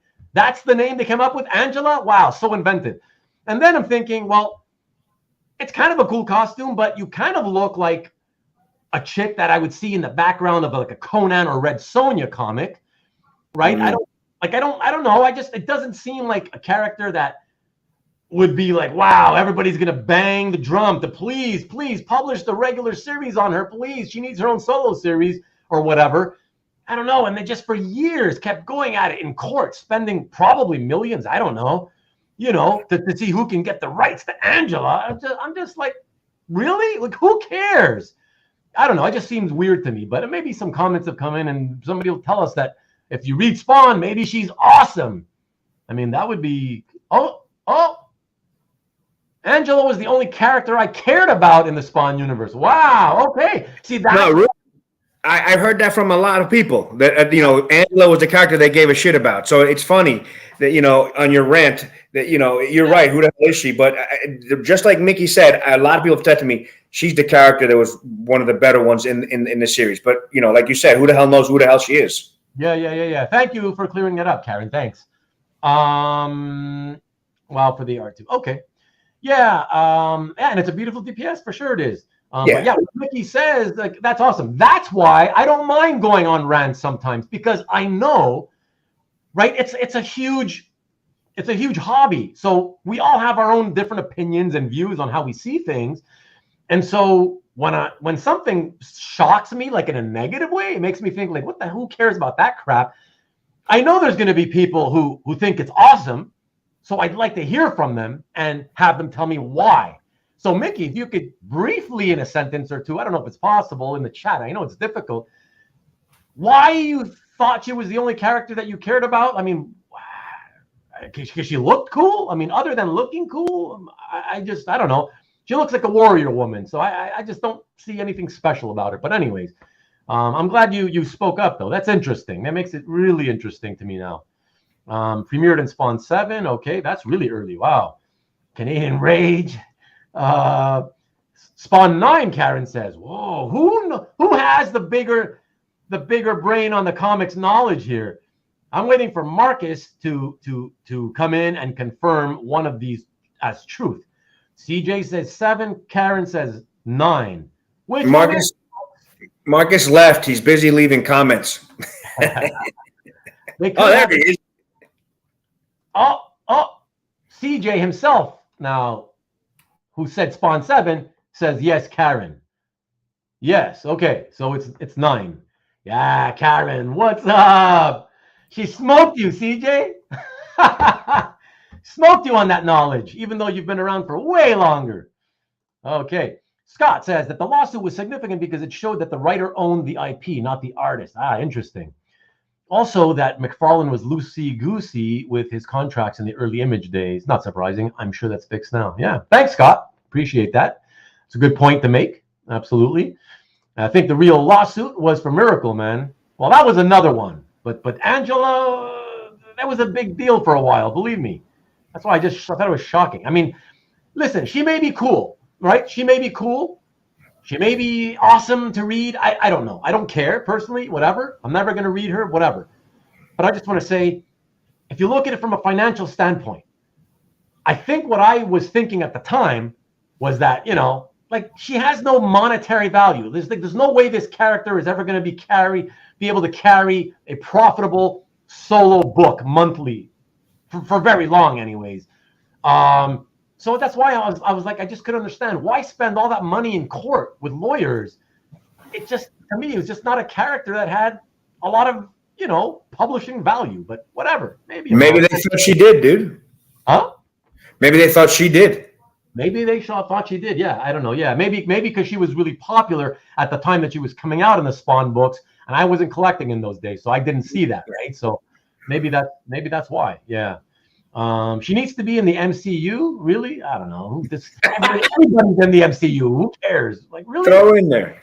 Art Adams drawing her as Peaches. Yeah, well, Art Adams drawing almost anybody as Peaches, I would say. Peach Momoko drawing her as Peaches. There you go. So Aranga says, it wasn't just Angela. There was a group of characters that Gaiman created for Spawn. Some of that were tied into his origin. Oh, so it all got messy. I don't know. The only one I remember with the lawsuit seemed to be Angela, though. Or was it Sam and Twitch? Maybe they were involved. Yeah, but remember, Ruben, we agreed earlier that Aranga's full of shit anyway, so he might be just lying to us. It's not that he does. It's not that he doesn't know shit. It's that he's kind of a shit disturber and a liar tonight. So we don't know what to believe. I think the toys, they made 2 of her. Yeah, but did they sell? I guess any toy sold back in those days, though. Just like the comics, anything was selling. He owns 50 copies of it. Nice. And he's going to be owning, right, Rob? He's going to be owning those 50 copies. For a while. Yeah, he's going to be buried with those 50 copies. Okay, so thanks, Mickey. So he says she was cool. She was one of Heaven's warriors, angels who hunted Spawn. She relented when she met Spawn, and she went soft on him. Okay, she went soft when she met Spawn. Interesting. That's cool. That's a nice little one line he just gave us. That's cool. Yeah, that's really awesome. I appreciate it, Mickey. Thank you so much. Her art sells for good money. Her art, I mean, if her art makes, especially when Greg did her, I mean, her art sells for good money. Yeah, but so check out NSN Art. So this is Mike. So Mike is saying she doesn't need a book. That's small time. Put her in a movie. But Mike, if she can't even, if there's no demand for her to carry her own book, right? Clearly, it's because most fans would think something along the lines of what I'm thinking, right? That it's just not an interesting looking enough character to carry a book. So if you can't carry a comic book with, say, a budget of $25,000 per month per issue, what the hell makes you think that Hollywood would risk 100 or 200 million putting her in the movie? Like that makes even less sense to me, financially speaking, So she showed up at the end of Spawn movie and she did? Oh, okay. Supposed to be in the next Spawn movie. Interesting. Okay. What's up, Ron? Good to see you, man. Medieval Spawn, Cogliastro. Okay. They were also part of the lawsuit. Is that what you're saying, Aranga? People are invested. Well, the people that read at the time and liked her, I don't blame. Of course, I guess those people are invested. I just don't think there's enough people invested to care about her. Aranga's correct. It was also medieval spawn. Okay, so that's what you're saying. Part of the lawsuit. Okay. Thank you. Now that you mention it, I vaguely do remember it was another one of those fun characters. Yes. No demand for Iron Man comics. I wouldn't say that, Marcus. Come on. He may have not been. It may not have been the hot title of the moment. Of course, whatever. There's tons of titles, right?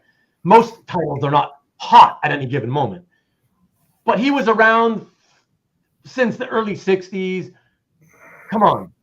Turning that character with that much history, the fact that you could turn him, it was a Iron Man is a character that you knew based on others like science fiction movies you've seen.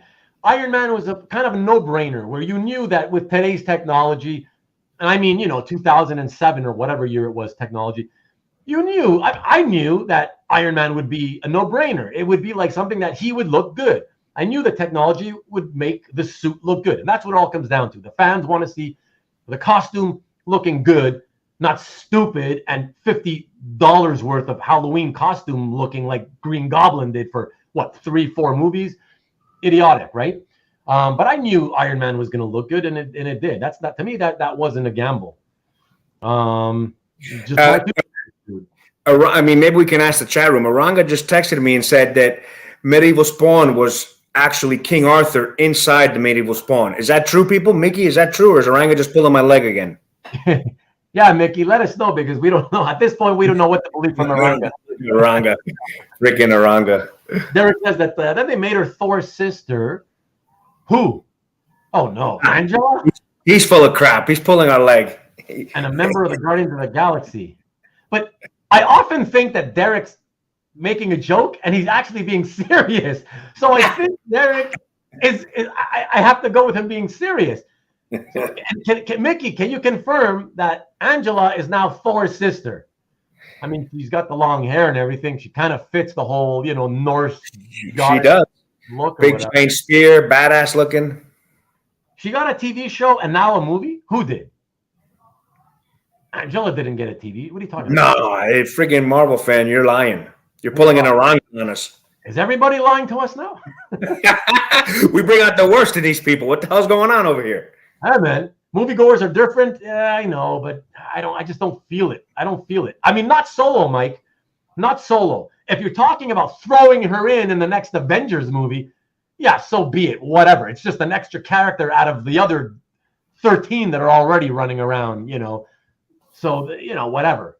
But Solo, there's no way that's happening and making money. That's just, that's what I think. She's supposed to be tied into Spawn. Thanks, Black Viper of Thorn. Ruben, if you missed the boat on CGC Books, don't miss the boat on, on Angela. Oh, yeah, baby. I'm ready to speculate. Ooh, oh, yeah. Oh, just tell me to buy what? The toys? We know someone that has 50 copies, dude. Oh, Sydney Sweeney. Yeah. Oh, wasn't she excellent on, how was it called? That hotel show? The hotel, White Lotus. The White Lotus. Hotel Whores? Oh, no, the White Lotus. Well, she could play any sort of sexy babe type of character, and she'd fit the costume well. I mean, obviously. They rebooted Iron Man as a teenager back then. Yeah, was he a what do you mean? When did they reboot him as a teenager? I don't know what you're talking about. After Civil War, The Siege, and comics, Iron Man was good in 2005. Man, I've always loved Iron Man, so that's all I can say. I wish they would have done his costume from the 80s, the 70s, and 80s. To me, that would have been better, but whatever. Guardians of the Galaxy was never a big comic. They got lucky with that, though. That was a gamble. That was a big gamble, and they got lucky with that. It worked. The comedy angle worked perfectly. That was like lightning in a bottle, Mickey, in my opinion.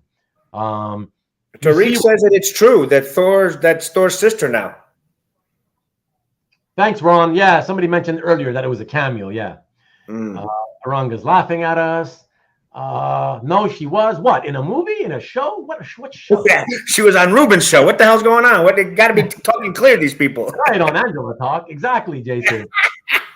Marcus is confirming that Derek is right, though. It's both a joke and the truth, though, he says. So it is Thor's sister. She's Thor's sister now, but clearly it's kind of a joke because it's a stupid thing they did. Okay, I think that's what he's saying. All right, I'll go with that. I agree with that. Miss Marvel, Nick, jumping in to say hello and to hit the thumbs up, everybody. Thank you so much. Yes, please. Exactly. There's a few more of you who need to hit the like. Please do so. Thank you very much. And wow, so glad I tuned into the Angela hour. Yeah, exactly. We we have to. Not only are we talking about Angela, but our friend Karen literally just emailed me privately some kind of a I'm not looking at it because I'm not in that tab, but she just privately emailed me some kind of a scan of an Angela drawing. I don't know why you did that during the show, Karen. I don't know. Karen, let me know if it's because you want me to look at it and comment on it now, or if you just didn't want to forget. But anyways, let me know. So let me see what else. Let's catch up real quick so we can get to some more art. Yeah, get those long boxes, right? Yeah, of Angela comics. All CGC'd. Comic Art Hangout 21 with Rob Angela Fangirl. I saw that prick. He's lucky I can't do any chatting because I would have flipped him a bird. Murder She Wrote with Angela. Nice. Hey, Tariq, good to see you, man. Good evening. Caught the tail end of the Angela debate. She is indeed now Thor's sister in the comics. Thank you for confirming. We know you're telling the truth, at least. It helps the algorithm and the community. Thanks you. It does. It definitely does, Nick. Thank you very much.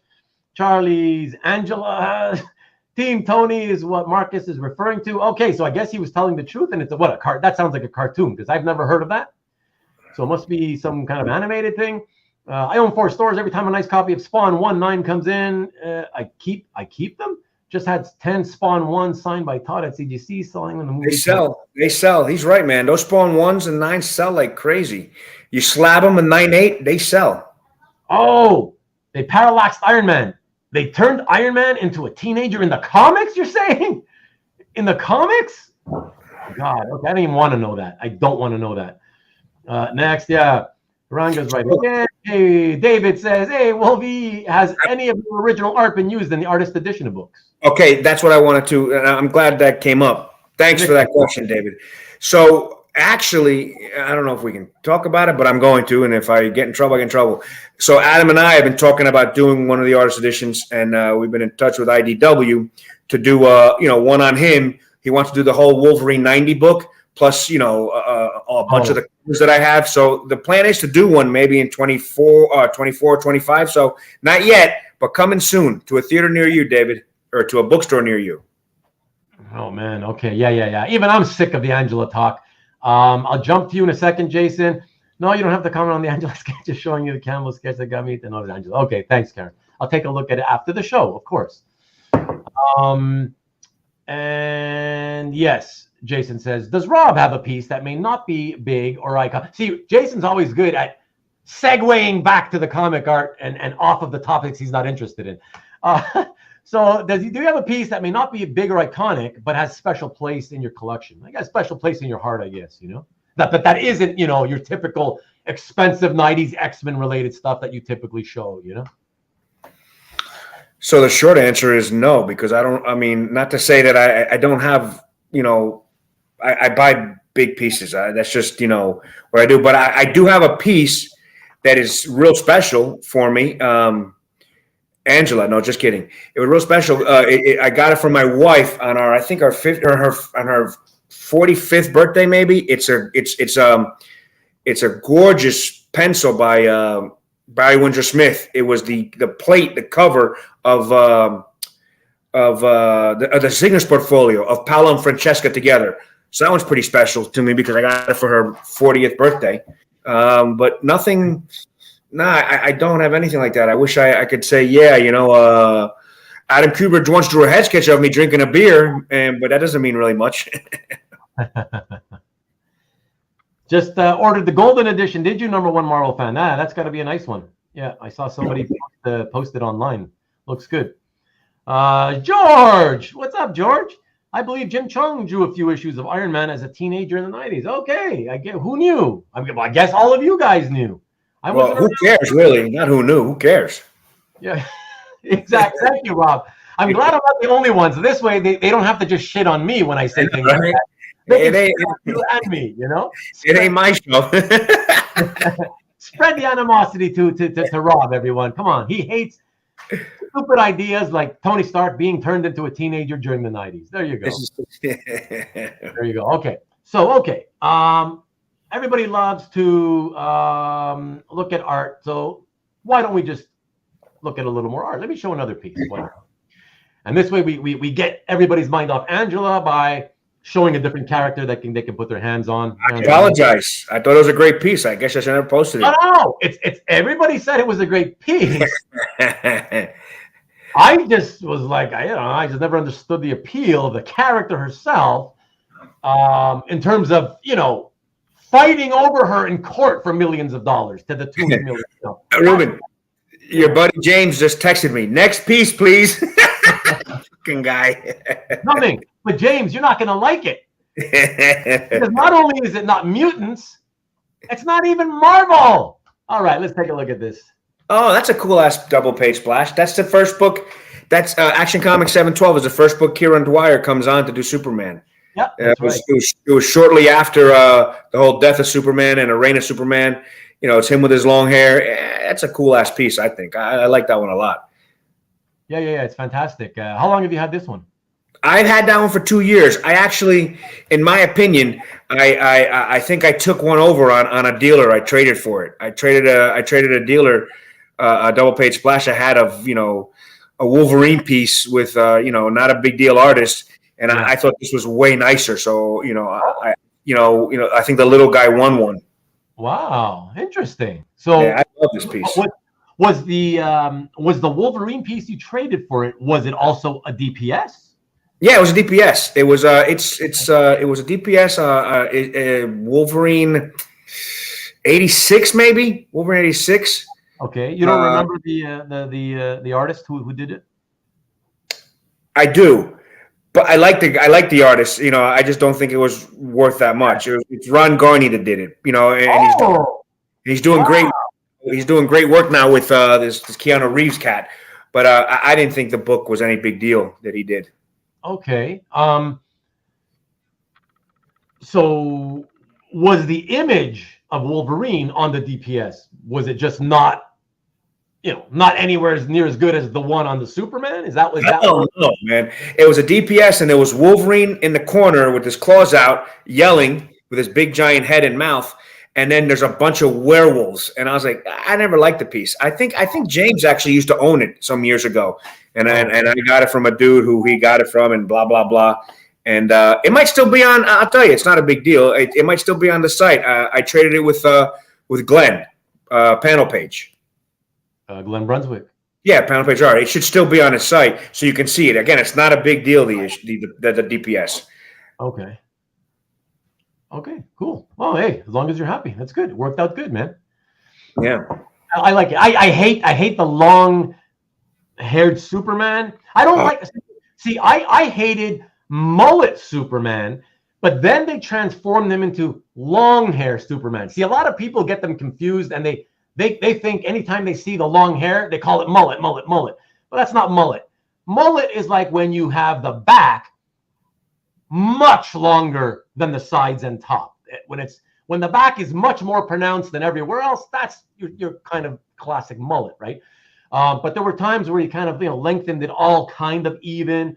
I don't mind that much, but on this one, it's long all around, but it really emphasizes the back, so I kind of hate that about it. But listen, cool. Mr. Short-haired guy, take it from a long-haired guy. That's long hair. He's got a couple stupid pieces here, but it's all the way through. It's no goddamn mullet. There you go. It's long hair. What can I say? I might be one of the few, actually, in all seriousness. I love that long-haired look he had for those issues. It gave him a little bit of an edge. He seemed like he was doing, those were some good books to read in the 90s. I like that little change that he had gone through. I thought it was a big deal. So, Yeah, I like it. Marcus says he's wondering. It's still on Glenn's site. He guesses it's not worth double of what you got rid of it for. Yeah. That sneaky little Marcus taking a little dig there, Yeah, it's not that hard to be an expert on mullets. I never had one. Thank God. the hair fashion expert. Thank you, CJ. And thank you, Nick, because I just wanted to say, everybody, before we move on, please take a look at youtube.com/theexp. And because that is the URL to Nicky B's homepage, where he has, Nick, tell us, how many actual different shows do you have? All the shows are comic book related, except for one, which is original art related. And the original art related one is actually, I have it here as I always do.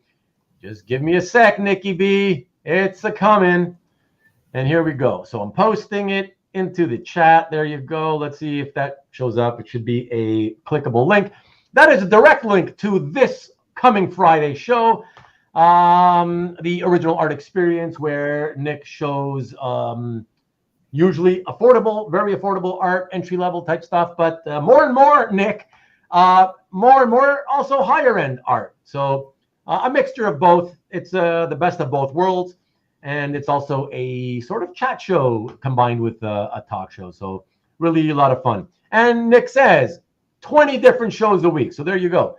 That first one, youtube.com/theexp, that's for the homepage, where you can see all the shows. And the link I just put in is specifically for the original art show, which is every Friday. And here, let me also do what I normally do and show you here. There's the man himself, every Friday at 7 p.m. Eastern, 4 o'clock Pacific, with Amy, his assistant, hiding behind the Friday 7 p.m. Eastern. There you go. Who happened to be off this week. I think she was on vacation. Yeah, there you go. Check it out, everyone. Thank you for that, for allowing me that, everyone. Give or take. Close enough, Nick. 20-ish, let's call it that. Nick Barucci, haha, okay. Marcus. Okay, so Rob, what I wanted to ask you earlier, and by the way, real quick, everybody, thank you for tuning in live. There's 44 of you right now, so really, really nice, right? Nice to see you come in and support. What I wanted to ask, Rob, is since you were around already buying artwork, like around, let's call it 1990.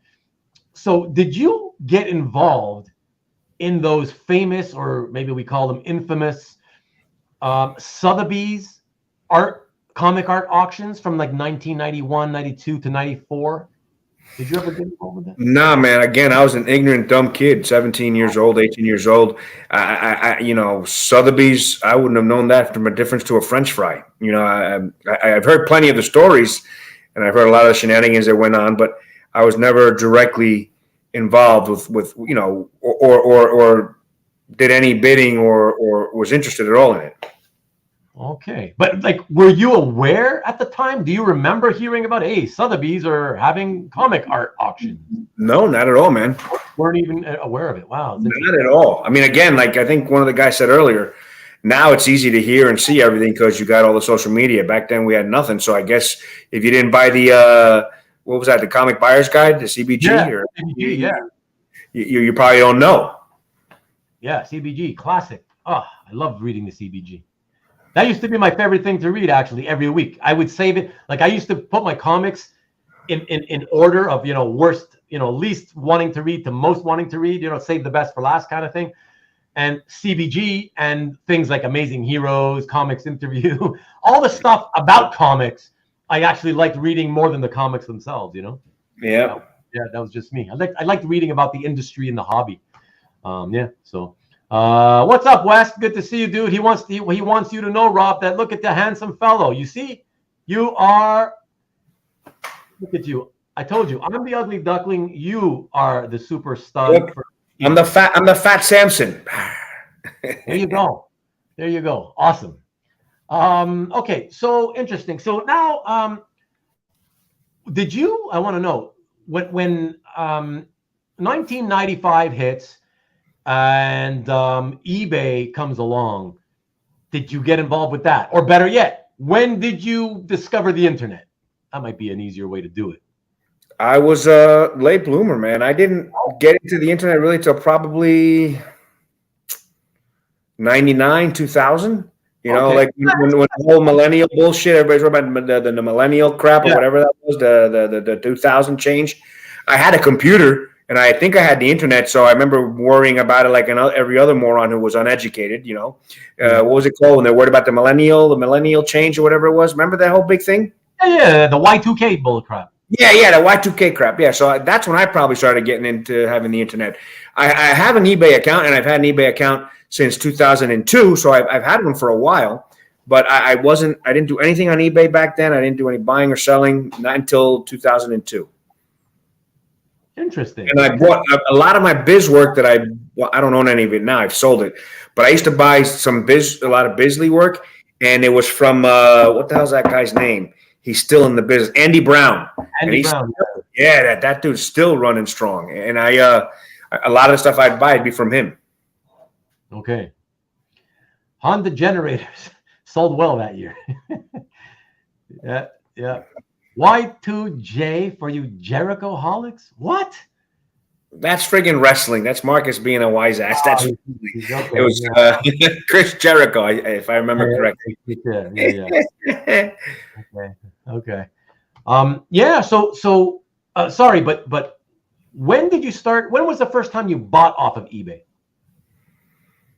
I will probably tell you it was 2002, 2003. Oh, There was I don't know if you guys are familiar with Alan Lee. Alan Lee is a tremendous British artist. He did a lot of Lord of the Rings. He did a book called Castles. He did a lot of that cool illustration work. And one of the castle pieces came up on eBay, and that's when I opened up my account. I said, "Shit, I want to buy that thing," and I won it. And you know what? Somebody asked me earlier. I still have that damn piece hanging. Oh, It's probably one of the longest pieces I've had from Alan Lee, a piece from the Castles book. that's very cool. Yeah, he's done a lot of. He's British and does a lot of book illustration. Yeah, he's right. He's an illustrator. I mean, it's not a lot of comic guys don't know him because he's never crossed into that genre. But dude's a tremendous artist, and some of his artwork goes for some really big money. Yeah, I know who he is. Yeah, absolutely. I'm into non-comics illustration, so that's why. But very cool. Number one Marvel fan says that the Y2K thing had me scared. I was killing it on eBay and was stressed that it would all crash. That's hilarious. It's funny because I knew people also that were like stressed and worried, like, oh my God, it's gonna come to an end or whatever, and the internet's gonna crash. And I was just like, what? Because I just couldn't comprehend the idea that because the year sets to 0000 instead of changing to 2000, that somehow that would cause this enormous crash. I don't know. I just couldn't. I wasn't a techie guy, so maybe that's why I couldn't really comprehend the possibility of it happening. But yeah, I wasn't scared at all. I was like, yeah, everything's gonna be fine, whatever. And thankfully, like all these solar flares they keep talking about taking out the mainframes and the systems and all that. We've had hundreds of those goddamn solar flares, one stronger than the next, and everything's still going fine. Yeah. No zombie apocalypse here. No, not yet. Anyways, not yet. Okay, tell you what, Rob, why don't you show us a piece that I don't even know what you're going to show us. I will. Give me a minute to grab. Yeah, go get it. And in the meantime, let me see what these people have to say here in the room. Planes could fall from the sky. I mean, that was what they were saying, right? I mean, I remember that. And that's because Canada was using metric. By the way, Marcus, and let me just say, FYI to you and to all your American brethren, you guys happen to be, I think, one of only 2 countries on the planet who still do not use the metric system. Now, having said that, and to be fair, I kind of use both for certain things. So I use miles per hour for a lot of stuff. I use, for my height, people's heights, I use, feet and inches. I don't understand meters. So yeah, it's weird. It's I guess it's the American influence over the years, right? So I use one system for some stuff, the other system for the other. So the metric, yeah, it was immune to Y2K. Yeah, but the whole world survived. That's the thing, We'll have to ask him when he gets back from picking out that piece, number one Marvel fan. I'm not sure. I think 2 weeks ago when he was on, I think somebody asked if he had a Hembeck. And I think so. But I'm not sure if he actually does. I'm going to guess no. And proud of it. It shouldn't be US. It should be USA, right? That's what everybody chants no matter no matter what's happening outside. You know, you see some guy stomping on some like disgusting looking giant spider on a sidewalk or something, and everybody around the guy will be like, yeah, USA. See? And it said, Mike, he knows that's exactly what happens. They tried to switch in the mid-70s, not a success. Yeah, well, nobody had computers. What was the point of it back then? Oh, switch. Oh, you mean the U.S. tried to switch to the metric system? Yeah. What are you going to do? I'm still waiting for them to leave, what do you call it?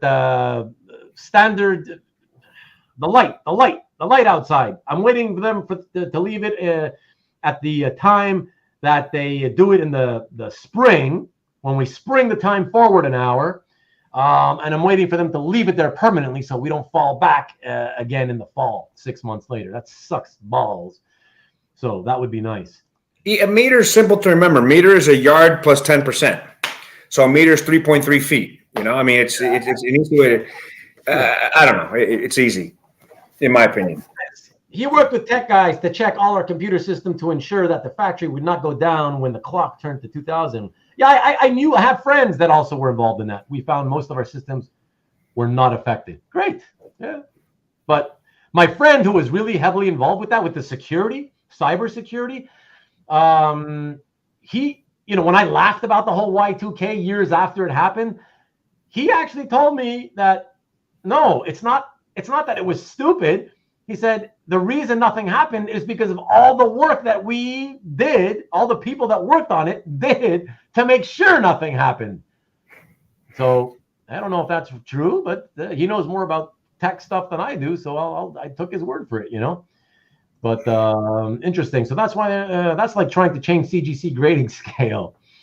Yeah, good luck with that. And farmers, by the way, miles to kilometers, it's just 0.62 if you want to do the math, 0.62, or round it off to 0.6 if you want to know.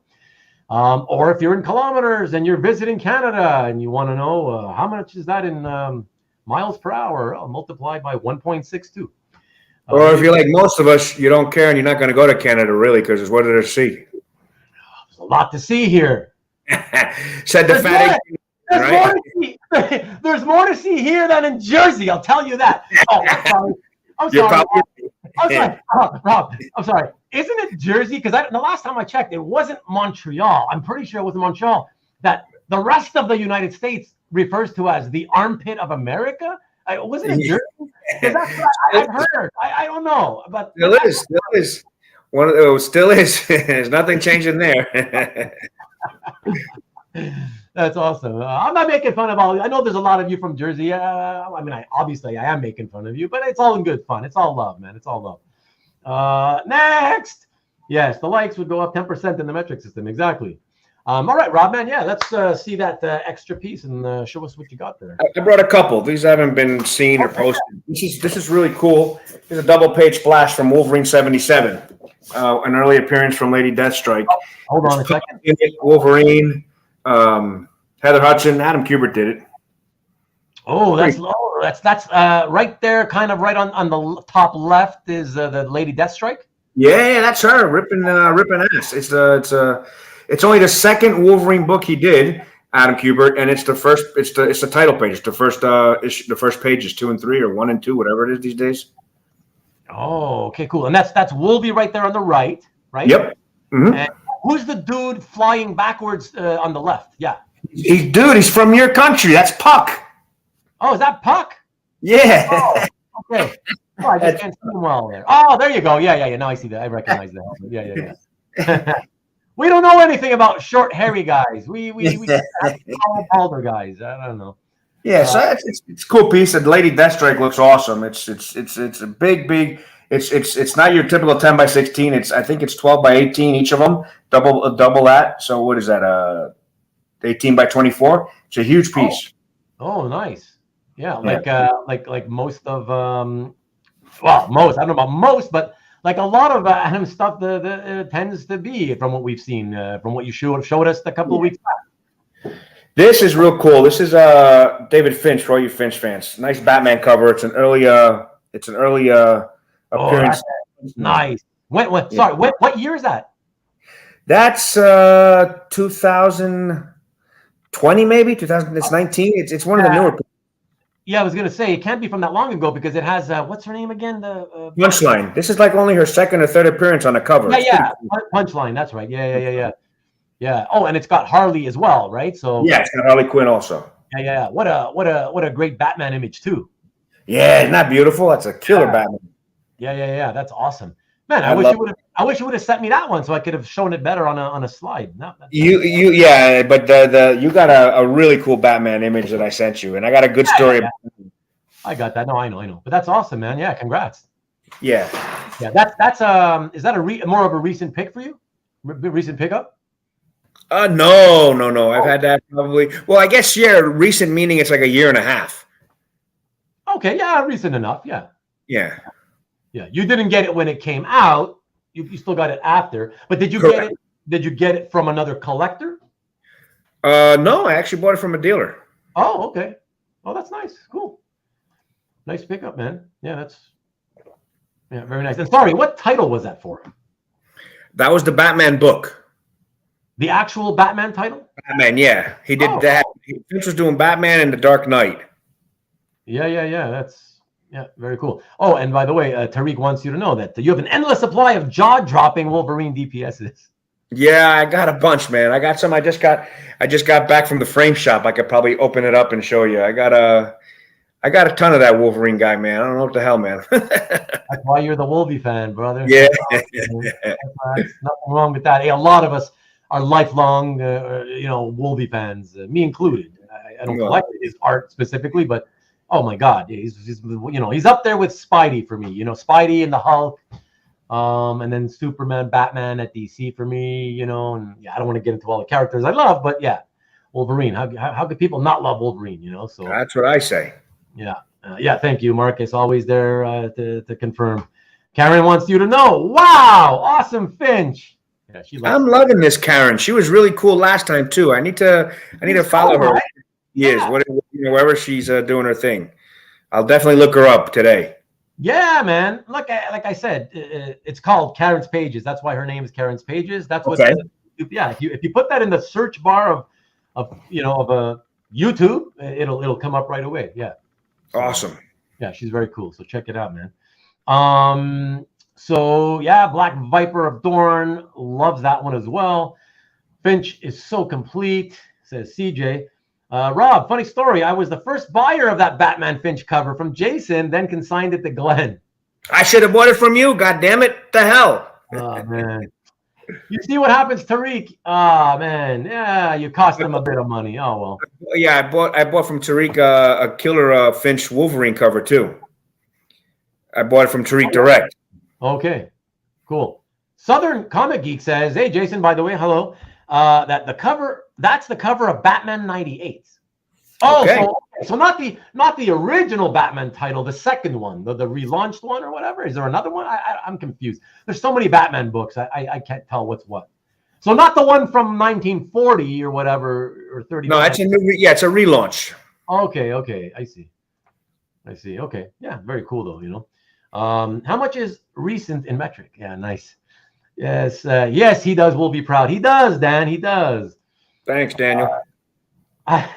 Ruben loves 279.4 by 431.8 sized art. Nice. I can't afford Wolverine art, Wolvie Fan. Sorry, Larry. There was time that I couldn't either, man. Larry, it's because of Wolvie Fan's existence in this hobby that you can't afford it. There you go. There you go. You can't afford it, Larry, though. The truth is, you can't afford it if you want to. You just have to be willing to buy, not superstar level artists. And, sure, right. There's plenty of non-superstar artists that draw very well. So if you don't get hung up on the name of the artist, there's plenty of Wolverine art you can buy affordably and build a nice collection. So Nick says it's the third one. So the third relaunched Batman title, I guess he means. Oh, yeah. Okay. So Jason's confirming. Batman Volume 3. Okay. I'll take his word for it. Yeah, 2 more likes. 2 more people who are watching and haven't bothered. Just hit that thumbs up, that little thumbs up thing, please, would you? I would appreciate it. Thank you so much. You can get Garney. Yeah, Garney's not that expensive. Why not? There were some real wins on the experience on Friday. They're talking about Anthony Wynn. Is that what his name? Is that what his name was? Yeah, I heard he had some Wolverine Anthony wins. Yeah, I heard from a couple guys that he was a little overpriced on him. They told me to give him a call and have a chat. So I'll give the Booch a call later. Sounds good. Sounds good. Okay, why don't we take a look at another piece of art on one of my slides? Should we do that? Yep. Okay, cool. So after we showed, what did we show last? So we showed, let me see. So I've got last one you showed was Superman. Showed the Superman. Okay. So why don't we show this one, since we were just talking about Larry Wong not being able to afford this type of art. Why don't we tease him and show him this type of art? No, this is a good one. Yeah, look at that. Oh, baby. Look at that. Look at that, Larry. Look at that. Take it in, Larry. Take it in, because you'll never own it. Look at that. Awesome, brother. Holy shit. Beautiful, beautiful, man. Talk a little bit about this one if you can, Rob. Yeah, it's look, I mean, again, the 90s, everybody who was an X-Men fan or Wolverine fan loved Age of Apocalypse. I don't know if you read it back then, but it was a great storyline. This was say again? I had stopped in '93, so that it was real good. You know, it's when Wolverine, it starts after Wolverine 90, it starts with him being like in an alternate universe, I guess, where Apocalypse beat everybody or some bullshit. So he's got no hand, and he's traversing around with a Phoenix. Is that her name? Jean Grey. And Adam Kubert did the 4-issue series, and it's some people think it's some of his best art.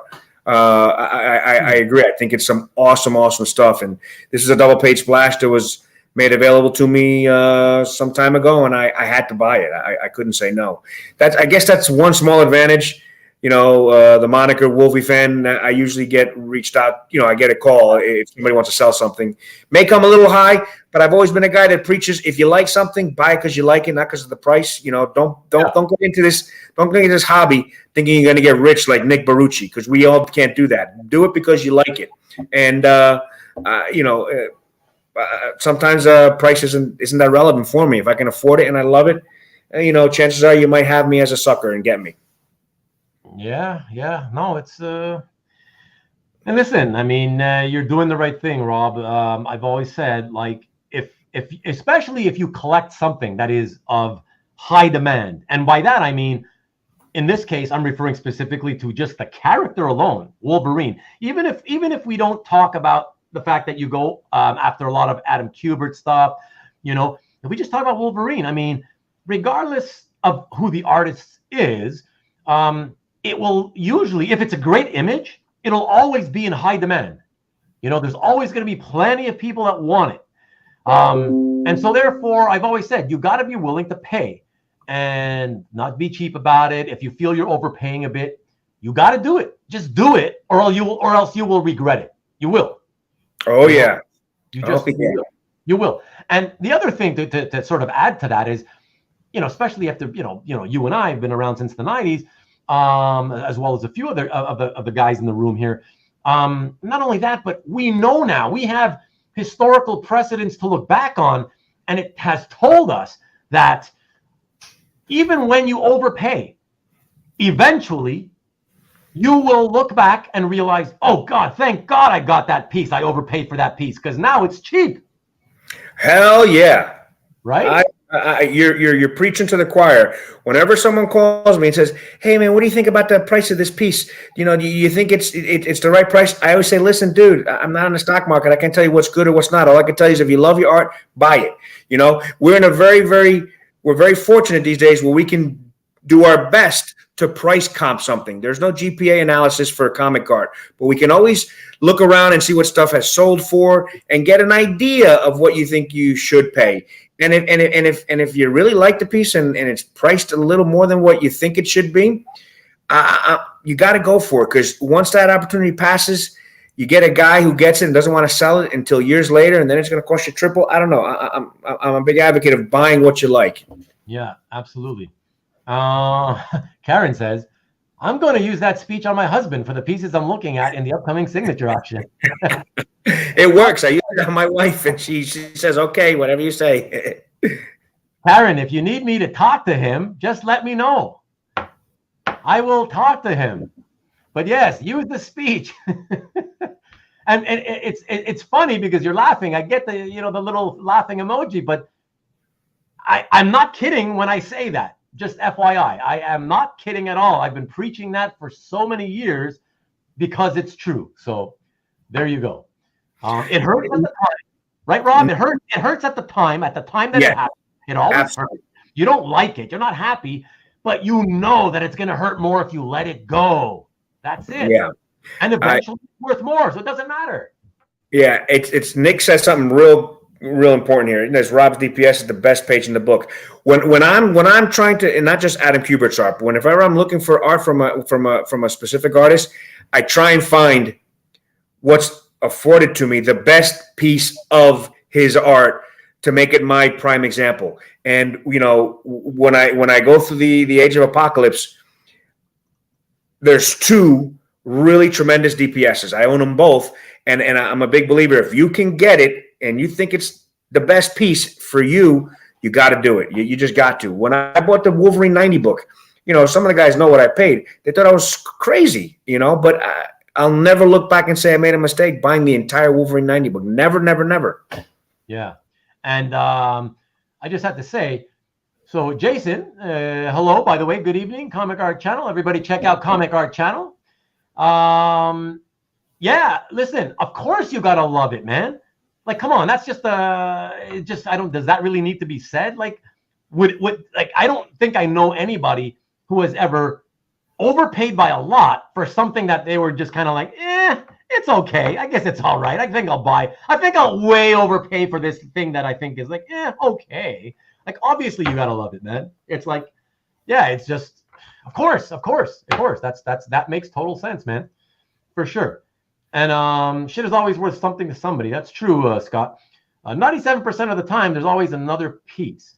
I'm sorry, but not if you're like a specific kind of collector like Rob is, right? Yeah, exactly. You're not going to tell me I can get another piece from the miniseries that's better than this, so I got to buy it when it comes up. Yes, there's 97% of the time you're going to find something else, but you're not going to find the quality of a piece if you really want something that's at a level that you got to have it at. You know what? If Wingo's still here, talk to him about Marvel Tales McFarlane covers as opposed to Amazing Spider-Man Marvel covers. I mean, it's you pay the premium for the best stuff, period.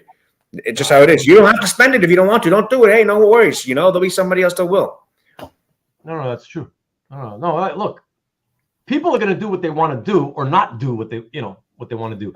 Nobody has to listen to me. Who the hell am I? I'm just one guy with my opinions and suggestions of what people do. But a lot of the stuff I tell people is, as I said, based on many, many years, decades of not only experience, but historical precedents that I've lived through. You know what I mean? So it's not just a random opinion. So when guys like us who've been around for a long time kind of advise people that, hey, yeah, don't be scared to overpay for that piece. If it's something you really love, don't be scared to overpay for it if you can afford it. Of course, we're going to suggest that because we know it's a fact. In the not too distant future, that piece, it'll feel like it was, kind of cheap. It doesn't seem so. Not only does it not look like I overpaid, it doesn't even. It looks like it's a little cheap now. And then a little bit more time goes by, and suddenly you're like, wow, man, am I glad I got that? That's so cheap now. Like it. Hell yeah. That way, man. So we're not just whistling Dixie here, right, Rob? Hell no Dixie here, my friend. That's it. So there you go. And now I wanted to ask you on behalf of my friend Jason Ladwig. Jason, I know that you thought I skipped over you and was like, you were probably pissed off thinking, that bastard, he screwed me again.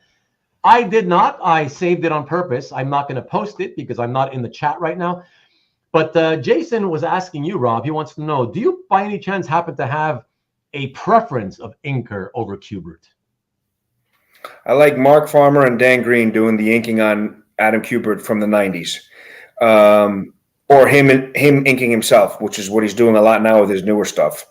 The thing is, Adam Kubert's pencils are very, very tight when he gives it to the inker. So typically, it still holds what he wanted to put out there for the person. But yeah. Dan Green and Mark Farmer, they do such a beautiful job inking him. For me, those are the guys. There you go, Jason. There you go. Not sure why you're saying no worries. Oh, about jumping over you. Well, like I said, I did it on purpose. I wasn't forgetting you. Just wanted you to know that. That's all. Kind of like Skreeonk. Skreeonk. What? Skreeonk left us. Skreeonk. Why do you guys use crazy names that we can't remember? Skreeonk. I skipped over his message on purpose. We got a little bit carried away, and then I kind of let it go for way too long, over half an hour. But thankfully, he was still here and didn't dump me and unsubscribe. But no, I if I ever skip anyone, it is, you guys know, it is. I would never do that on purpose. This is what my shows are all about. It's all of us together having fun, not just me and the guest. So I would not do it on purpose. If I skipped over you, it was just a mistake, because maybe I was too behind and I was trying to catch up, and I just somehow missed it. So yeah, there you go. And so it's okay. Good night, Vivian. Thanks, Maki Poop. Okay, you're still here. Go away, Vivian. You've said good night already. Okay, go. Get to bed. And thank you, everybody. I must say, everybody on my shows, I love them because they really are very personable people. Everybody's so nice to each other. That's what I really, really, really love about doing this show. That's what makes it fun for me every weekend. It's these people. And that's why when you asked me, Rob, earlier this week, who the hell is this live crew, the live chat crew? That's why I was telling you. See, this is why I was telling you that I just affectionately named them that way, because it's the crew that shows up every week in the live chat, and because they're really as important to me as whatever we're doing here on screen. So the shows don't work the way I want them to work without these people. So there you go. So I appreciate you all. Thank you very much. David Barr says, I was scared that I might overpay for a Joe Quesada Daredevil page and reached out to Nick Barucci, who was so kind and advised me that I wasn't overpaying, and I purchased it. So grateful to Nick. Well, there you go. Exactly. Now, I'm kind of offended you didn't reach out to me and ask my advice, but whatever, David, it's okay. I guess you thought I was too far away, all the way in Canada, Australia, and Canada being so, far. But Mr. Barishnikov, how are you? Hello. Good to see you. The Two Live Crew. It is not the Two Live Crew. And by the way, Marcus already did that joke many months ago. And I did a little me so horny routine. Yeah, let's just get away from that. You must remember that, Rob, though. Being 1989-90. Oh, my God. That was the time. You must remember. Yeah, of course I remember the Two Live Crew. The Two Live Crew. Holy shit. Yeah. That's awesome. I was in Miami when all that shit was happening. Yeah, man. Oh, my God. And they were from Miami. Hell yeah. Luther County. Yeah. Oh, my God. That's funny. If David Barr didn't buy it, I was going to buy it. So it spoke from the heart. Well, there you go. There you go. Perfect. Okay. So we've caught up, or at least I should say I've caught up to the comments. Let me, how many more pieces do you have to show? Do you still have any left there, Rob? I can always pull art. I got tons of stuff, but I only brought a couple. Okay, no, but that's fine. But from what you've pulled, you've already shown it, right? We're all cut up. Yes, okay. We're all cut up. Cool. I have I think you still have two of mine, right? I'm down to one more. I've got one more, but we can save it for a little bit later. No, whatever you want. You're the host. Yeah, I don't know. Whatever. I don't know. People always seem to like to end the shows seeing art or whatever. Everybody's obsessed with seeing art, even though there's a billion pieces of art they can see on CAF already. I know, right? See the art here on these shows all the time, But before I decide what I'll do, let me check because another bunch of comments came in. So Scott, Rob is having a Guinness on Oxy strength. Is that true, Rob? Did you start sneaking some Guinness? I just had one. I had one. Okay. I still have Doctor's orders. You're not obeying doctor's orders. They say 3, and I had one. Okay. It was Florida, like Skywalker. Yeah. Thank you for getting me to 40. It's all on you, Nick. I appreciate that. I would have been stuck at 25 probably if it wasn't for you. So I appreciate it, bud. Thanks so much. Mark, what's up, Mark? Whoa, did you just come in? Oh, you came in late, baby. You did. Just got in. Wow. Good to see you. Always. Love it, man. Singapore in the house. I'm going to stand up for a little. Fucking arm and back are killing me.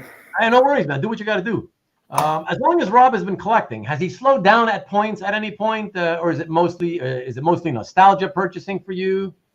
First questions first. Have you ever slowed down and then picked it up again and done that kind of thing? Absolutely. I absolutely did. I slowed down probably in the early 2000s. I disappeared for probably 8 years. And then again, I got back in 2010.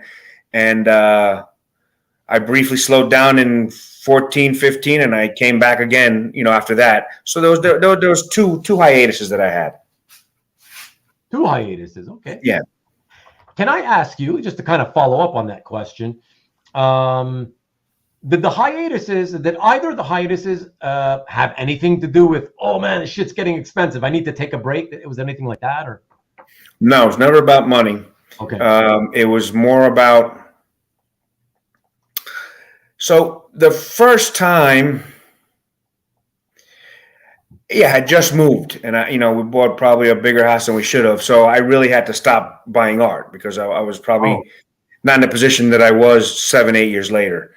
Okay. But when I stopped I stopped briefly in like 14 for about 2 years because I had a bad experience with somebody, fucking scumbag, really, really screwed me, and it was my own fault. I should have known better. Can I just ask, was it a known collector or known dealer or unknown collector, unknown dealer? No, very known collector with a tremendously good reputation, with a great reputation. I can never talk about him because there's no one that would ever believe me over him because he's been around forever and his reputation's impeccable. But the motherfucker fucked me, and I've never seen that on my show, but. My plan is to have a talk with him, face to face. So when that happened, I kind of, I got disillusioned with the hobby, and I was like, this is bullshit. And I stopped for a couple years. I still followed through and listened to auctions, and still checked on sites to see what was for sale and what was up there being posted. But I stopped buying for probably 2 or 3 years just because of what happened to this person. And that sucks. That sucks, man, because there's really nothing worse that can happen to someone.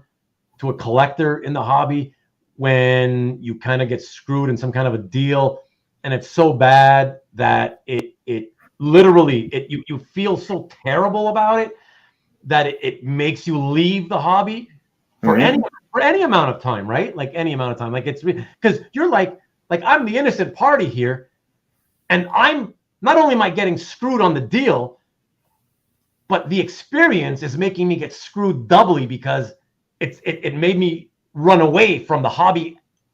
100%. Right? 100%. Like, yeah. And you've been collecting as long as me, and even doing it, and I'm sure Nick has stories, but even 30 years of buying and selling art, you can still get bent over, man. It hits you from the side, from someone you least expect it to happen to. I dropped out for a couple years, then I jumped in again, and, it is what it is. You go on. No, man, Marcus, I love you, brother. You're a good dude. I don't even know if I'm guilty, but I'm hiding anyway. It ain't you. It does take the wind out of your sails, Rick. Absolutely, man. It's in a way, it's very similar to that horrible gut feeling I got when I got my comic stolen from me or whatever. It's different, but very similar. It's just this horrible feeling, Just to make a clearer point, you expect that sometimes the dealers are going to try and screw you. They're in the business; they got to make their money, and I don't hold any ill will. Whoa, Rob, whoa! Like, listen. From 1997 to 2010, not only was I a full-time art dealer, I was the only guy in the hobby doing it full time. Mm-hmm. Yeah, little old me Canadian guy, okay? Not even in the United States. Albert, Anthony, Berkey, none of those guys. None of those guys, for whatever reason, were willing to take the chance to quit their jobs and do it full time, okay? And I can tell you, as the guy who was the only full timer for all those 13 years or whatever it was, I can tell you, I never fucked anybody. You know what I mean? Like, sure, over all those years, were there 3 or 4 people that got pissed off at me for some reason? Yeah, there were, but they were because they were obnoxious asshole types who just, come and want 50% off your art, and when you say no and you tell them, what are you, nuts? They go crazy and they think you're the asshole. That kind of thing, right? But I was no, my whole thing was, you treat people just like, it doesn't even matter if you're in the hobby. Forget the hobby for a second. As a human being, you try to be a nice person. You try to be a good person in life, as good a person as possible, and you be good to other people. And you take that with you into the rest of your life, which means your business, every aspect of your life. I never tried to screw people. I wouldn't say, oh, I was in business, so I had the excuse. I was dealing, so I got... That allowed me to be kind of a screw artist, that I screwed people. But no, that's not, because you're kind of saying that. So I just want to make it clear. Actually, that's not what I was saying. You cut me off before I finished. You went on your Canadian rant. You didn't let me finish. So let me tell you what I was going to say. Bastard. Okay, go ahead. Say it. But I'll let you do your thing. No. What I'm going to say is, as a dealer, you sometimes have that reputation because, you're the dealer, you're the businessman. So you have to. People may not be happy with what you're doing with your prices or how you acquire art. Regardless, you're in the business to buy and sell art, and not everybody's going to be happy with you because of how you do things. Whether you do it good or not, you can always say, man, he bought something at a certain price and he's doing it for 40 or 60% more. You can see how somebody would feel that they aren't winning. Not saying that they literally and not literally, figuratively screw you over and every dealer's a scumbag. It's just, sometimes you not to say you expect a little chicanery, but from a dealer, they're in the business to do business and to do it honestly and fairly. But even though they do it honestly and fairly, you can't buy something for $1 and sell it for $1. You got to buy it for 60 cents and sell it for $1. And when then that person knows, oh wow, he sold it for $1 and I still gave him 60, I could have done it for $1. You're just going to get that, maybe reputation is the wrong word, but you're going to get that stigma of like, the dealer always wins. And that's my point. So this issue I had was not from a dealer because I would never expect, you're never that close with a dealer where, hey dude, I bought this from in a collection. And since you're my friend, I'm going to give it to you at my cost. You know what I'm trying to say? Right. Sometimes as collectors, you and I, bro, I know you're looking for this. I know a guy that wants it, that has it. I'm not going to tell you 30% more. I'm just going to tell you, look, person A, this is person B, put it together and do your deal. You don't see a dealer do that.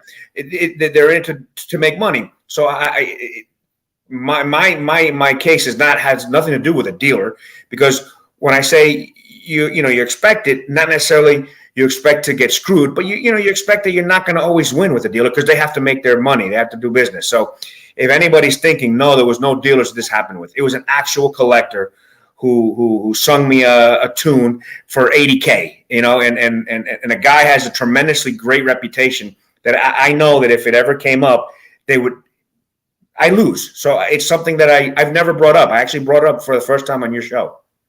Well, let me just add a little bit to that, Rob, because it bears mentioning that, because I don't know, maybe this may surprise you, or maybe not. I don't know. But you say, oh, well, the guy had a great reputation, whatever. Okay, here's the thing. Having been in it and been very active in the hobby for all the time that I've been in it since the 90s, I can tell you for a fact, that's not surprising to me at all. I could name, I'm not going to, of course. I could name at least 24 probably people in the hobby who, exactly as you said, have stellar reputations. Oh yeah. publicly, whatever, but who do really shitty things behind the scenes. Okay, so in other words, they are actually assholes, dicks, pricks, whatever the fuck you want to call them, right? You pick your word, whatever. It's just that they cultivated some kind of weird, whatever, persona on social media to come off as, oh yeah, great guy. And don't forget, in this hobby, it only takes one person or two people to go online and say, oh, I was in this transaction and I was involved with this guy, Joe Blow. Oh man, it was so amazing. Oh, he handled everything beautifully. He's a great guy, right? And of course, people see that, they read that, and they think, oh, okay, so Joe Blow's a great guy. And that's how those reputations get made. But in the meantime, Joe Blow's doing shady shit behind the scenes that nobody knows about. And because, people with the shady shit are scared to kind of bring that up publicly, right? Because everybody knows everybody, nobody wants to, whatever, man. So that I just wanted to put that in. So although it was disappointing to you and shocking, just know that don't be surprised if it happens again, because there are plenty of people that are like what you experienced. I agree with you 100%. It comes out of left field. So I'm with you 100%. I agree. Yeah, the wolf in sheep's clothing kind of thing, right? So hell yeah, whatever. But yeah, preach, man. Yeah, be the change that you want to see. Beautifully said, Mike. Thank you. Sound advice. Thank you, Dan. You could offer Cool Lines 50% off asking price, and you would still be overpaying. The Cool Lines jokes never seem to get old somehow, Cool Lines original art, bad stories. Well, I don't know what you're asking, Larry, but we're not going to talk about them. Amazing that they have 20,000. Okay, hi Joe, what's up, man? By the way, I'm still waiting for you to reply to my last email. I don't know if you forgot about it or if you're just getting around to it, but waiting for you to confirm on that date. Select that date. All right, let me know, man. Many big dealers, we all know, do stuff that's wrong. Yes, it's to make money. Yes, most are jerks to the common guys, maybe nicer to well-known collectors that spend money. There's absolutely that exists. Absolutely. Hell yeah. Number one Marvel fan, I can tell you, look, I've said it many times on my show. Many times. I could have made so much more money than I actually ever did over the years as a dealer, when I was full-time dealing. But to do so sometimes would have required to do, it's tough to say, not necessarily shady stuff, but just stuff that I, as a business person, like I'm old school. So for me, I'm from the old school. I'm like the last of the generation of, a handshake, right? Handshake deal. It's your word. Your word is your bond, right? Your word is gold. So there were certain things I'd have to do where, somebody would probably get upset or more than one person would get upset, but it would have made me so much more money. And I never did it. Never. I always sacrificed money for doing the right thing. I'm not saying whatever, I'm perfect, I'm an angel and all that shit, whatever. Like, I'm not, I'm not, but like, I just believe, man, just be good to people. That's it. That's how I do it. And I just don't think you should screw people in any way, shape, or form in the hobby and whatever. That's my thing, whatever. So yeah. I'm off my pulpit. Thank you again, Nick, getting another 5 to 45. Really appreciate it. There's many videos on YouTube I see during Heroes Con this year, guys complaining about dealers. Really? Art dealers or comic people? We all just gaslight them, so stay in good favor, but we all know. Right. But that's true. He's not lying. Tons of collectors know. And those very same collectors, Rob, will be the same ones who then go on like Facebook groups and are like, oh yeah, that dealer's awesome, right? When one guy says this dealer's awesome, and typically what happens is 15 other guys jump in. Oh yeah, you better believe it. Oh, he's awesome. And oftentimes it's one of like the worst dealers, the people that actually hate a lot. And, it's just there's so many political bullshit games in this hobby. Like you got to play the game sometimes, I guess. So. Oh yeah, you're so right, dude. You 100%. You said it right. Yeah, Gil says, look at that. Hey, Gil. There are many, and it's always been that way. Exactly. See, he's just saying, he's parroting what I said. So social media can be a mask for sure. Absolutely. So Hydra says, nope, I just suck. I like him. He's a good. I just got the notification that your email came in, so thank you.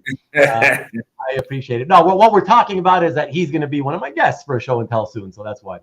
But okay, so let's shift back to you, Rob. And first of all, let me ask you: is there any other cool or funny story that comes to mind that you would want to tell? I got a bunch. Yeah, I got a bunch. I could talk forever. But let me see what's a good one to use for. I can anything interesting in terms of like were you ever involved in any sort of wacky deal, like a crazy deal, other than obviously when you mentioned a couple of weeks back the whole thing about going to pick up the piece? Yeah, for James, I drove 3 fucking hours. Each way. Yeah. I didn't want it to go sideways. I said, let me just go drive my ass over there. Yeah, I mean, I was. Back in the 90s, shit was really crazy, because you didn't have all the checking you can do now. And, on a couple occasions, I remember being offered, and the guy's passed away, he's no longer alive, being offered art that was a photocopy, and them trying to pass it off as real when it was still on the shitty paper.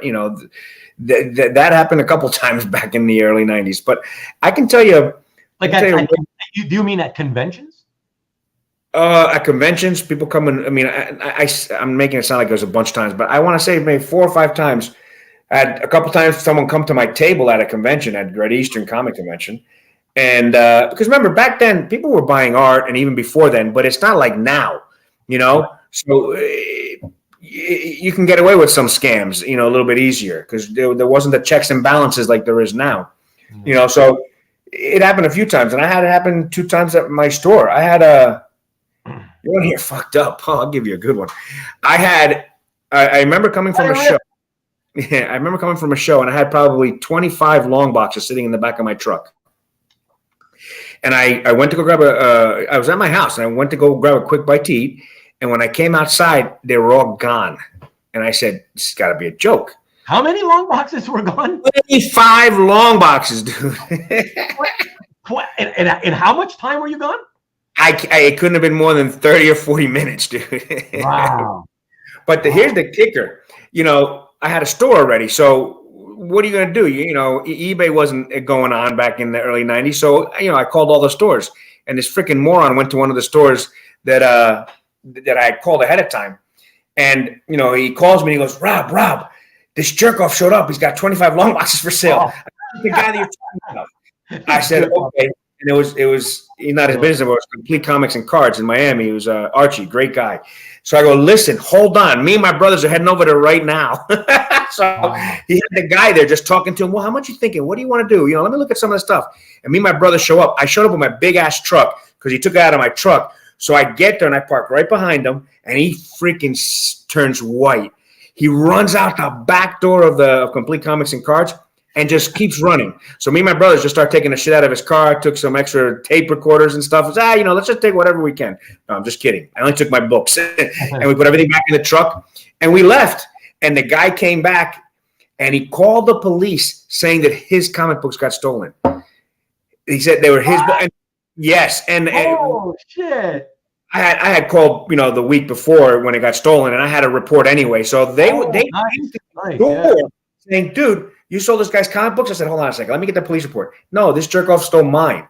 And they arrested his ass, took him to jail. It was the Wild West back then.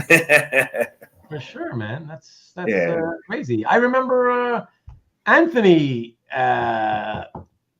telling this story once that a very similar thing where he was preparing to go to a con, and so he had taken luggage out or whatever, whatever he was carrying his artwork in at the time, and he had put it out there like super early in the morning. We're probably talking between 5 and 7 in the morning in that era, that time of day, and just putting shit out and then thinking, well, who's out at this time of the morning, going back inside for apparently no more than a couple of minutes and coming back out, and there's the suitcases of art gone. Holy shit. Yeah. So that's man, you got to be careful. I would never do that. Even like I don't know, man. Even though, no matter what time of day or night it is, I'm so paranoid about that kind of stuff. I'm like, I always think like, no way. Because with my luck, I'll be that guy, that one guy who gets burned with some stranger who's hiding in the bushes over there, waiting to rip me off. I'll be that guy, you know? So I'm like, no. I don't leave anything out unattended. Too scary, you know? Yeah. It says Miami in the 90s. Well, it was, my friend. It was. Mike says, I remember the Anthony story. Yeah, art stolen from his van in Arizona at his family's house.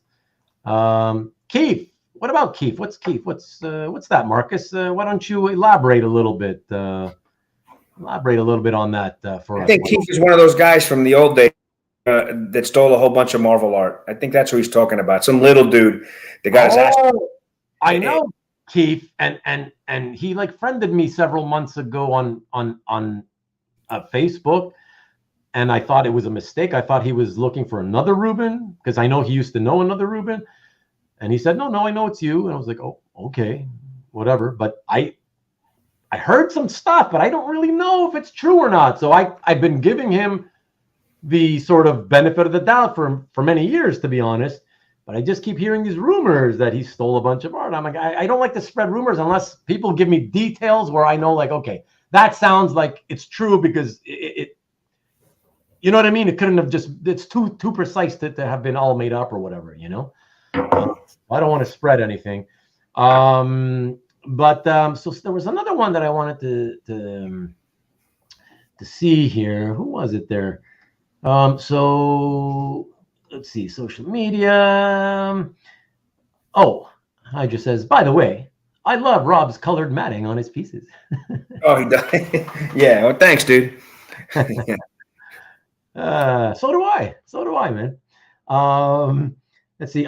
So this is the one. Yes, Black Viper of Dorn. When you get to the end of your collecting, not being a hostage to them, meaning those I guess dealers who screw you or those collectors who screw you, they can free your mouth. But you know what though, Black Viper of Dorn, I technically you're right, but I believe that it still doesn't really happen. Because I've seen guys who, like, I know for a fact that they kind of stopped collecting years ago, but they stayed involved in the hobby by just still saying, staying social on social media and stuff. But they don't stay and start freeing their mouths and freeing their tongues and talking about all the shit that, no, man, they still don't. Nobody says anything bad about anybody for the most part. Very rarely do you see anybody say anything. And I guess, and it's like a lot of people have admitted to me, they're like, well, yeah, I can't because I still want to buy art from him, right? I still want to buy art from him. He has all the art that I like. So I want to buy art from him. So I can't say anything bad.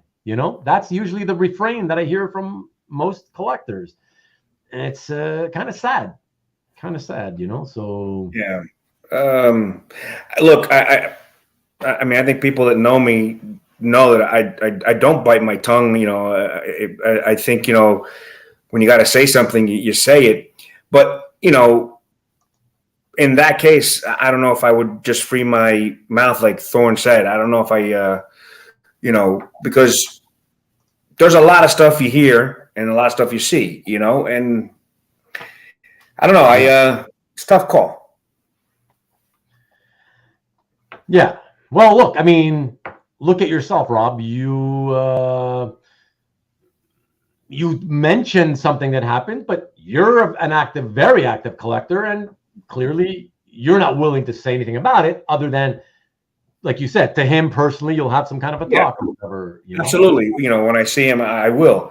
And depends, there'll be people around, and if they hear it, they hear it, Marcus makes a good point. On one hand, you would like to hear it, but Marcus, his point is it's true, right? Because he says, it doesn't typically happen because nothing becomes of it anyways.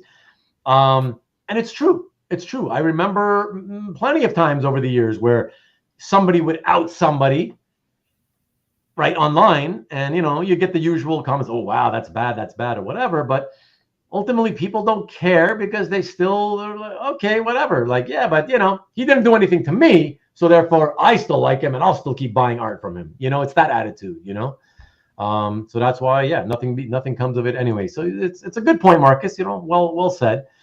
I guess it's just me. I'm getting more vocal with problem deals. Okay, but yeah, I'm about one piece from retired. Okay, interesting. But have you been saying anything publicly about bad stuff that happened and naming names? Or are you saying that you're waiting because you're not quite yet finished, retired from collecting? That's what I'm curious about. Tomorrow's treasures. I've had many issues with over the years and just avoid now at cons. Won't say his name, but if you know, you know. Okay.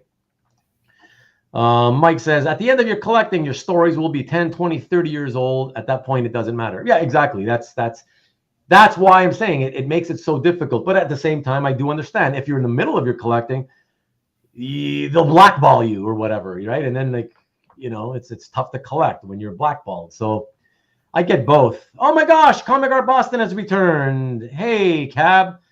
The hobby can be quite toxic at times. Absolutely. Which is why I prefer to keep a low profile, quite apart from being a naturally private person. Yeah, we get it. Although I'm very, very thrilled to know that over the last 2 years, you have become a little bit more, you're private, but at least you've become active on social media and begun to enjoy yourself more in the hobby. And I really love that. So really, really happy. And the hobby, at least the social part of the hobby online, is much better for it, I must say, for you having entered it. So, yeah, for sure. Dos Los Bros still in business equals bad reps, meaning nothing in this hobby. Some want art over integrity. I mean, what can I say, man? You're preaching to the choir here, I guess. Yeah, man, Mike, what can I say? So Rob, Comic Art Boston is saying that can I just say that I really appreciate not only your stories, but also the fact that you are doing this despite being in physical discomfort. Very well. Oh, you noticed, huh? Damn, it's fucking killing me. But I enjoy talking with you guys, so I'm here. Are you okay, or do you want to start? We can wrap, by the way. It's been 2 hours and 40 minutes. I mean, yeah, we still got another piece of art that you have in mind that I want you to show. It's a cool piece. Yeah, let's show the art. And I mean, I would show that even if you said yes, let's wrap. I would have said, okay, let's show that last piece first, right? But yeah, sure. Okay, why don't we show that piece, everyone? Here we go. I'm not sure if you're here, Karen, but I'm sure I know for a fact you will appreciate this. Yeah, so here we go. Time to get back in the club, everyone. Get your dancing shoes on. The strobe effect is on. Look at that. Oh, baby. David Finch, Richard Friend from 2011 from the second volume of Batman the Dark Knight. So otherwise known as Batman the Dark Knight 2 from the second issue, page 2 and 3, the credits splash. And just to clear this up, Rob, because I was wondering as I made the slide, I'm assuming that Batman, his face, he's just got a smashed up mouth. He's not some kind of a zombie Batman there. No, jerk off. Zombie. Oh, what are you talking about? Hey. I was serious. I'm being serious. He kind of looks like he's very zombie. I did busting my balls like you did with the Angela piece. So I love this double page splash. And, I don't have it posted anywhere or anything like that, but I wanted to put it in here because I have a fun story with someone you had on recently. You had on Jared, good friend of mine, a few weeks ago. Yeah, and he had a David Finch Batman that he showed you, and he was telling you the story that he had bought it. He didn't want to mention who it was because he thought it was kind of private and blah blah blah. So I had both at the same time. And I said, when we brought up that piece, I had no issue selling it to him because me personally, I love this one much more. So it was easy for me to sell it. I think some people like that one better, but regardless of the point, he brought it up and, I wanted to tell him, dude, I sold it to you. He thought it was such wow. He let go of a great piece. He did me a huge favor. I wanted to tell him, dude, I had another piece. That's why I sold it because I don't sell art often, but, you know, it was funny when he was talking about it. Like, I know it's tough. I had to twist it out of him, and I was laughing when I was watching the show because I still had this one, and I love this one. Oh, it's fantastic, man. I mean, like Dwayne's the pain. Hey, Dwayne, what's up, the Oklahoma kid? True banger. Yeah, for sure. I love that. And one of the things that's, it's funny because when people usually tend to buy these types of images, most of the time they'll kind of, when they're trying to evaluate it to see, what should they pay, what shouldn't they pay, they'll be like, well, okay, listen, Batman's prominent, but not in a full figure. You don't see that much of his body, but it's fairly large. And they'll try to say like, well, it shouldn't be worth that as much because, the villain is really large. He takes way more of the overall image than Batman does. But what's funny is it adds to the drama. So for me, the fact that the villain is as large and imposing as he is and taking up that much room, it kind of adds to the overall whole to it for me, So I love pieces like this for that reason. More so than for, let's say, if this were a piece where, okay, let's say it's a larger Batman taking up, let's say, a full half of one of the pages, and the rest of it is, let's say, I don't know, regular background, and he's just kind of posing or whatever. Like those are still cool, but I prefer something that lends to the drama of the story. And especially with Batman's face beaten up the way it is like this already on not even the second, third page of the book. I love that. That's it's kick ass, dude. Yeah, and the villain is Two-Face. That's Two-Face? Yeah, the storyline, again, I don't read comics, but, when I get a piece, I always look up and see from what book and blah, blah, blah, and I'll read the synopsis on what the book is about. And they're in Arkham Asylum, and the criminals, I think they get a drug that gets them like to be more vicious and angrier, kind of like a roid rage thing. So that's a juiced up Two-Face who's whooping his ass. Okay, that's what I'm like, because I'm like, wow, that's not any Two-Face I've ever seen. Holy smokes! No. It's like Marcus says, it's like the Hulk versus Batman. Yeah. Yeah, that's that's awesome, man. Yeah, Karen wants you to know that. Wow, Rob, this is awesome. There's another awesome, intense. Yeah, no, it really is, man. It's a really, really cool piece. Let's see. Here we go from Tariq. Baller Finch DPS, absolutely. Finch equals consistently great, says CJ. Jason Ladwig with the great DPS. Smash Mouth Fan, I know that's a band singing that whatchamacallit, green guy, the Shrek movie thing. I don't know what the joke is about though, Mark. I guess we were 3 minutes late to it, so it's over my head. Sorry. I have a page from this series. Oh, cool. Cool, Dwayne. That's an unusually muscular Two-Face. Yes. Well, now you know why. Coin flip is rigged. It looks like Batman lost that one big time. Venom drug like Bane uses. Oh, is that what it is? That's what it was. Yeah, I think he's absolutely right. It's the Venom drug that like the one Bane uses. So all these fuckers in Arkham Asylum were getting that way. Mike says it's more like 3 or 4 face. That's awesome. Good one, Mike. Love it. Juice face. Yeah, he's juiced to the gills for sure, man. The hands make the piece. Yeah, it reminds me of the beautiful John Buscema, the way John Buscema always did hands. Love that. Yeah, it's really, really. It's those giant hands that make it so scary and imposing. Batman's face is smashed. Yeah, it absolutely is. That's why I was asking. It was so smashed. I was like, God, is he a zombie? It looks almost zombie. I was being serious. I wasn't trying to yank Rob's chain or anything. He's just getting his ass whooped. Yeah, no, that's it. It's just that he's getting his ass whooped. Absolutely. Yeah. No, it's fantastic. Have anybody one last look on the color? Yeah, that's beautiful, man. Yeah, congrats. You always have the great stuff, man. What can I say to that? I also wanted to mention. I've got to back up. Gil mentions again that our hobby has taken a huge turn for the better. I'm glad you think so. I've been one of the most private collectors for years and only recently have considered sharing. it's never too late. Just goes to show, Gil. And I appreciate you saying that. Can I just ask that you let us all know where you've been showing? Are you one of those guys that #1 Marvel fan mentioned like last week or a couple of weeks back, who you're sharing like only in the Facebook group, or have you opened like a calf gallery or something? Let us know. I'd like to see what you have, what you collect, man. But thank you, and I appreciate you being here today. By the way, I would love to see more of you. I appreciate your commentary, so it adds to the quality of each show. So thank you. And then Gil's also telling you, nice page. And Comic Art Boston replies to Gil saying that it is true that there are lots more nice collectors than horrible collectors. Well, of course, and dealers, yeah, of course, it's a minority. It's just that it's a large enough hobby to where there's plentiful crap people. Anyways, it is what it is. The hobby can get suddenly toxic from time to time. Well, you know it. You've experienced it. Just like I have. So whatever, it is what it is.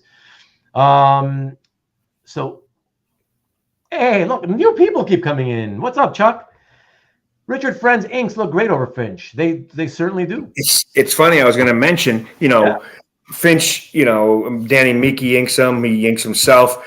But because I'm looking at the other piece that I showed you earlier, and Friend's inks over Finch, I like way more than even when Finch was doing his own work. It's a good call on that, Chuck. I agree 100%.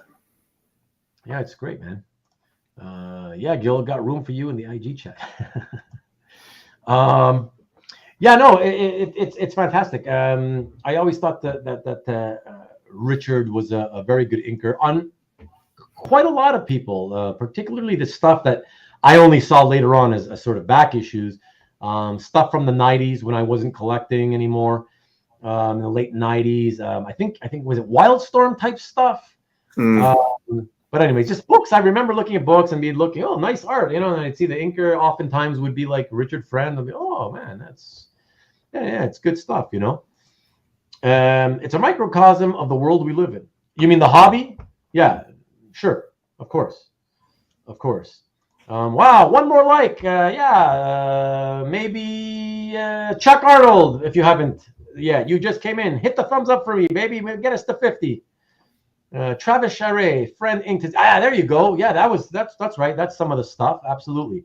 But it wasn't just him, Chuck. I can't remember who it was again, because I never collected that stuff. It was just stuff that I would flip through in the bins of stores, and like that, just to see what I had missed while I was away for 6-7 years, And yeah, so over multiple artists, I thought he did really, really good stuff. Bocello, yeah, Bocello, there's another one. Although I never used to care about that stuff because I wasn't a Bocello fan back then. Only in recent years, as more and more people posted Bocello stuff in their galleries, that I suddenly start to appreciate it a lot more, actually. So yeah, Tim Townsend's a tremendous inker on Bocello. Townsend. Yeah. Does Townsend even does he do regular work anymore, or is it only like spot stuff here and there? Because I don't really feel like. Okay, so I'm glad you brought that up. So I'm pretty friendly with Tim. Yeah. He hasn't, he hasn't worked for a little while, like you said. It's here and there. But I'm going to tell you, and for everybody watching, because that dude's an awesome inker and an even better person. He's a super, super cool guy to hang out with. But he just told me. Sorry for the interruption. Just want to interrupt because Jason's leaving. Got to split. I appreciate you. Thanks for sticking around as long as you did. I know you don't usually get better soon. That's why I wanted to interrupt you, because he's wishing you the best. Thank you, brother. Appreciate you. Great questions. I like talking with you. Reach out to me anytime. I like that. You bastard. I'll catch the last 3 hours on Rewind. Yeah, I saw that. What a prick. All right, man. See you next week, man. Yeah, sorry, man. Go ahead. But Tim Townsend, yeah, it's been on and off the last couple of years. But Tim Townsend has got a sweet gig coming up with it's private right now, but you'll just see probably in a few months the announcement. He's going to be on something for the long haul with a killer artist. So look forward to seeing his name come back out. Awesome. This is what, within the next 2 to 3 months ish, or? Yeah, it'll probably be announced in the next few months. Oh, okay. Okay, cool. Interesting. Can you even say if it's which publisher it is or no? Marvel. Okay. Cool. I'll look forward to Yeah, seeing that. it's gonna be something real cool, and he's working with an artist that's a badass. Also, it should be a lot of fun. A known badass. Yeah. Okay.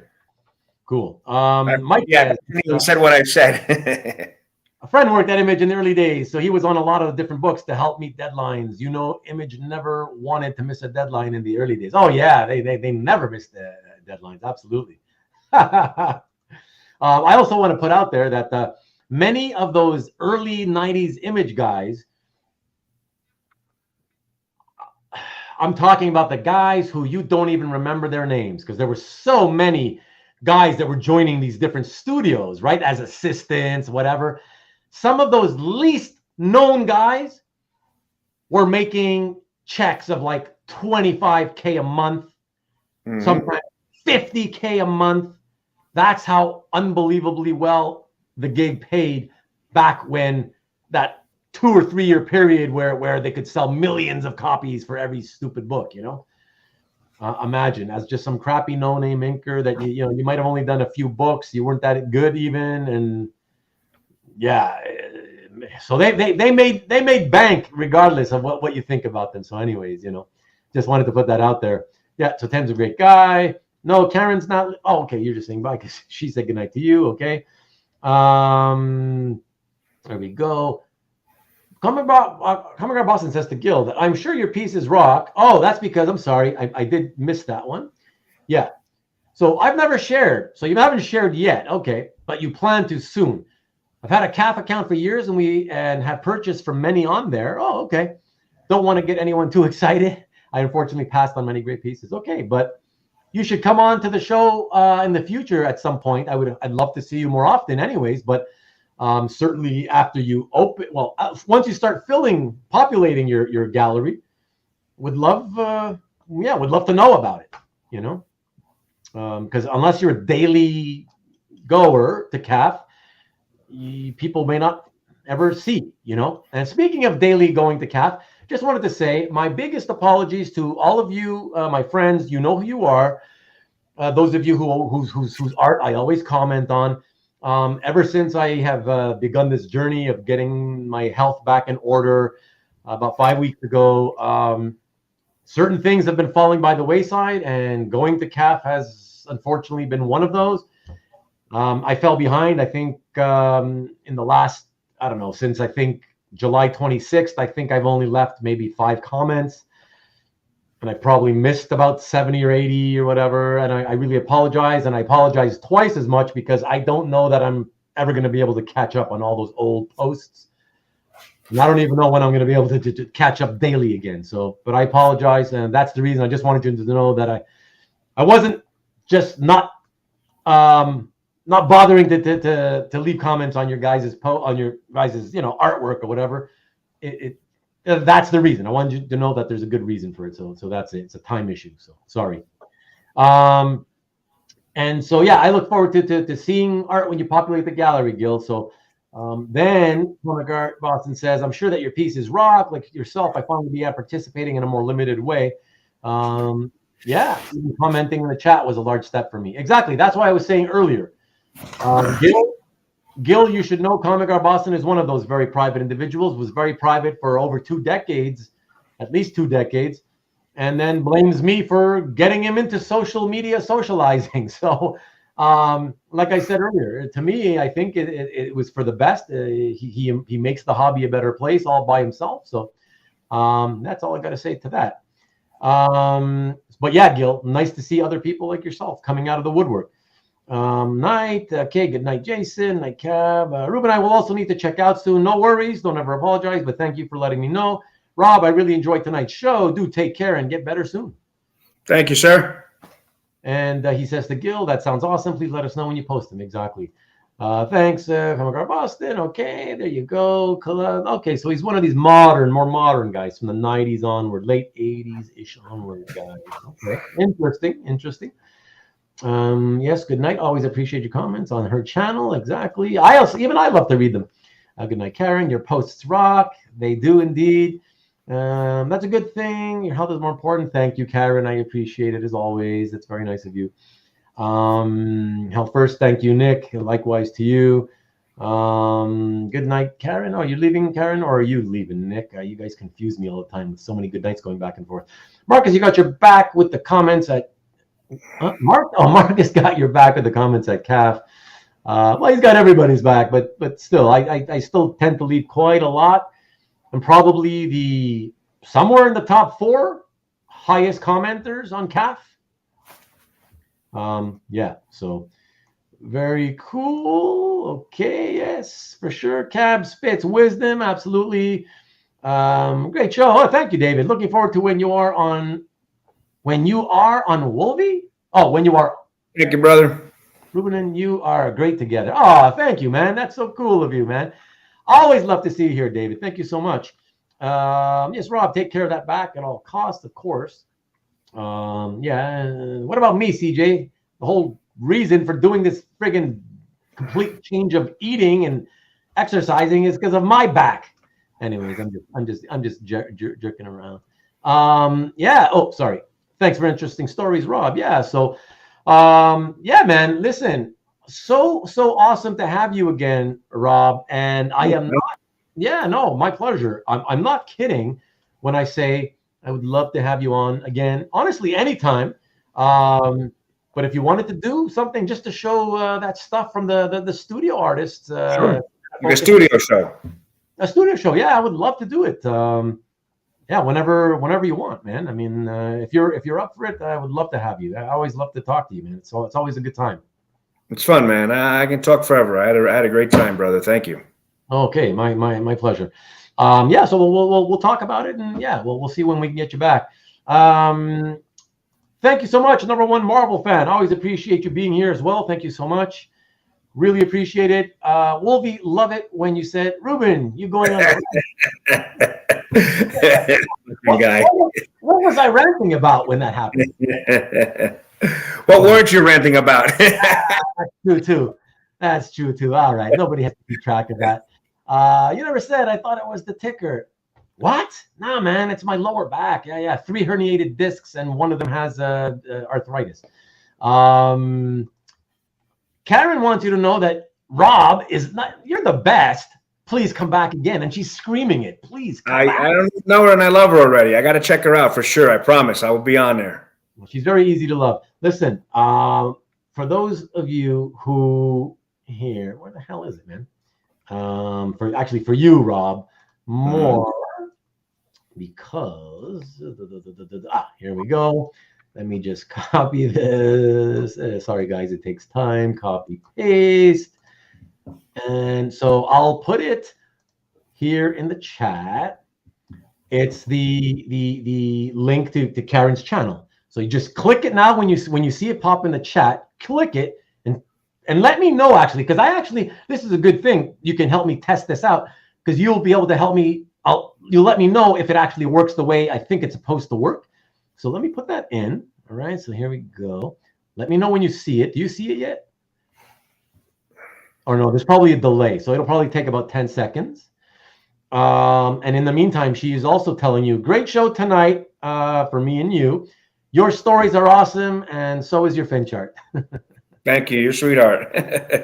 Yeah. Do you see that link I put yet? Has it shown up? I see it. Yeah. I'm gonna paste it now and put it on.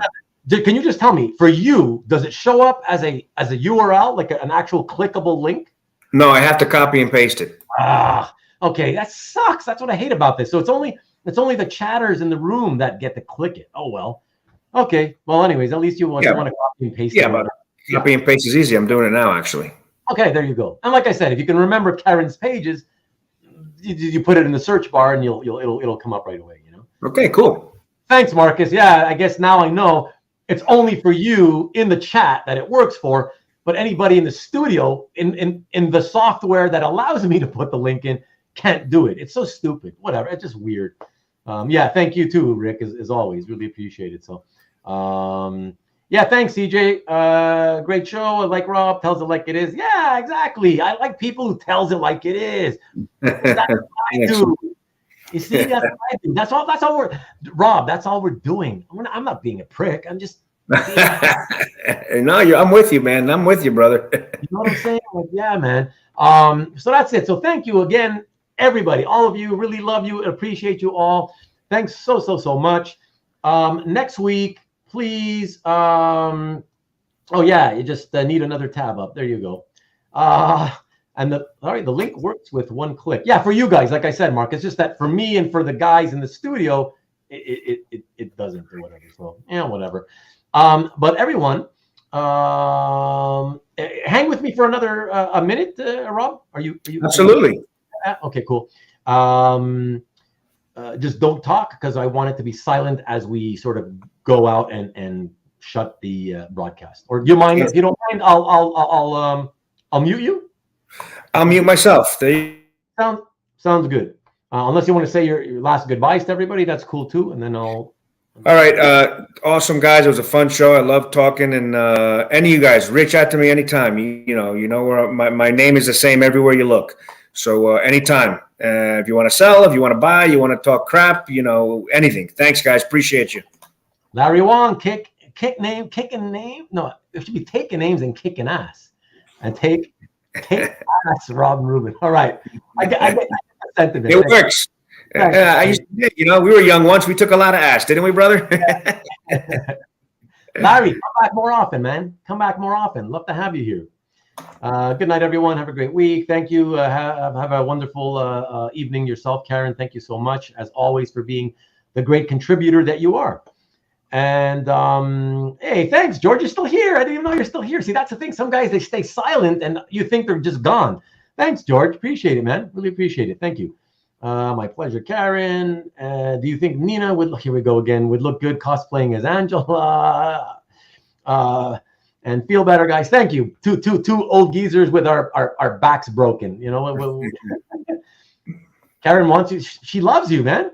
Feel better, Rob. You're awesome, man. She's making me blush. I know. Now you better go and check out some of her content and hit the like on all the videos and all the comments while you're there. I swear to God, I have the tab open. As soon as we're done, I'm going to check it out. I have it. Okay, cool. And subscribe yourself to her. Why not? Okay. Thank you, Larry. Thank you. Really appreciate it. Dwayne's pain is actually gone. George, working in the background, but enjoyed listening. I appreciate it. Thank you, George. Great to see you. You don't come in often enough, but I appreciate it, man. Y'all come back now. You hear? Appreciate it, guys. So thank you. Let us close that out, everybody. But in the meantime, before we leave, just wanted to let everybody know, as I always do, that next week's guest, same time, same channel, of course, 8 p.m. Eastern, 5 p.m. Pacific, 6 p.m. Mountain Standard Time. We will have Comic Art Show and Tell, number 20th, the 20th show. And I am doing this one with Daniel Evan. Well, I'll call him Dan. He's a good Dan for me. But yeah, Dan's got some cool stuff. Should be a lot of fun. And he promises me that it'll be a lot of fun. It's supposed to be a lot of fun. So I think it will. I love that awesome piece of art in the background by one of my favorite contemporary new artists. So we'll show the full piece next week. And please join us here for that next Sunday. And it'll be a lot of fun. Ruben should wear a suit next week. Ain't gonna happen, but thank you for the effort in trying to get me to do that. There you go, and there he is, Danny boy. What's up, Dan? Good to see you, man. There you go. It's good that we close out with you commenting. Awesome. All right, guys. Thank you very much, and I will see you next week, same time, same channel. Peace.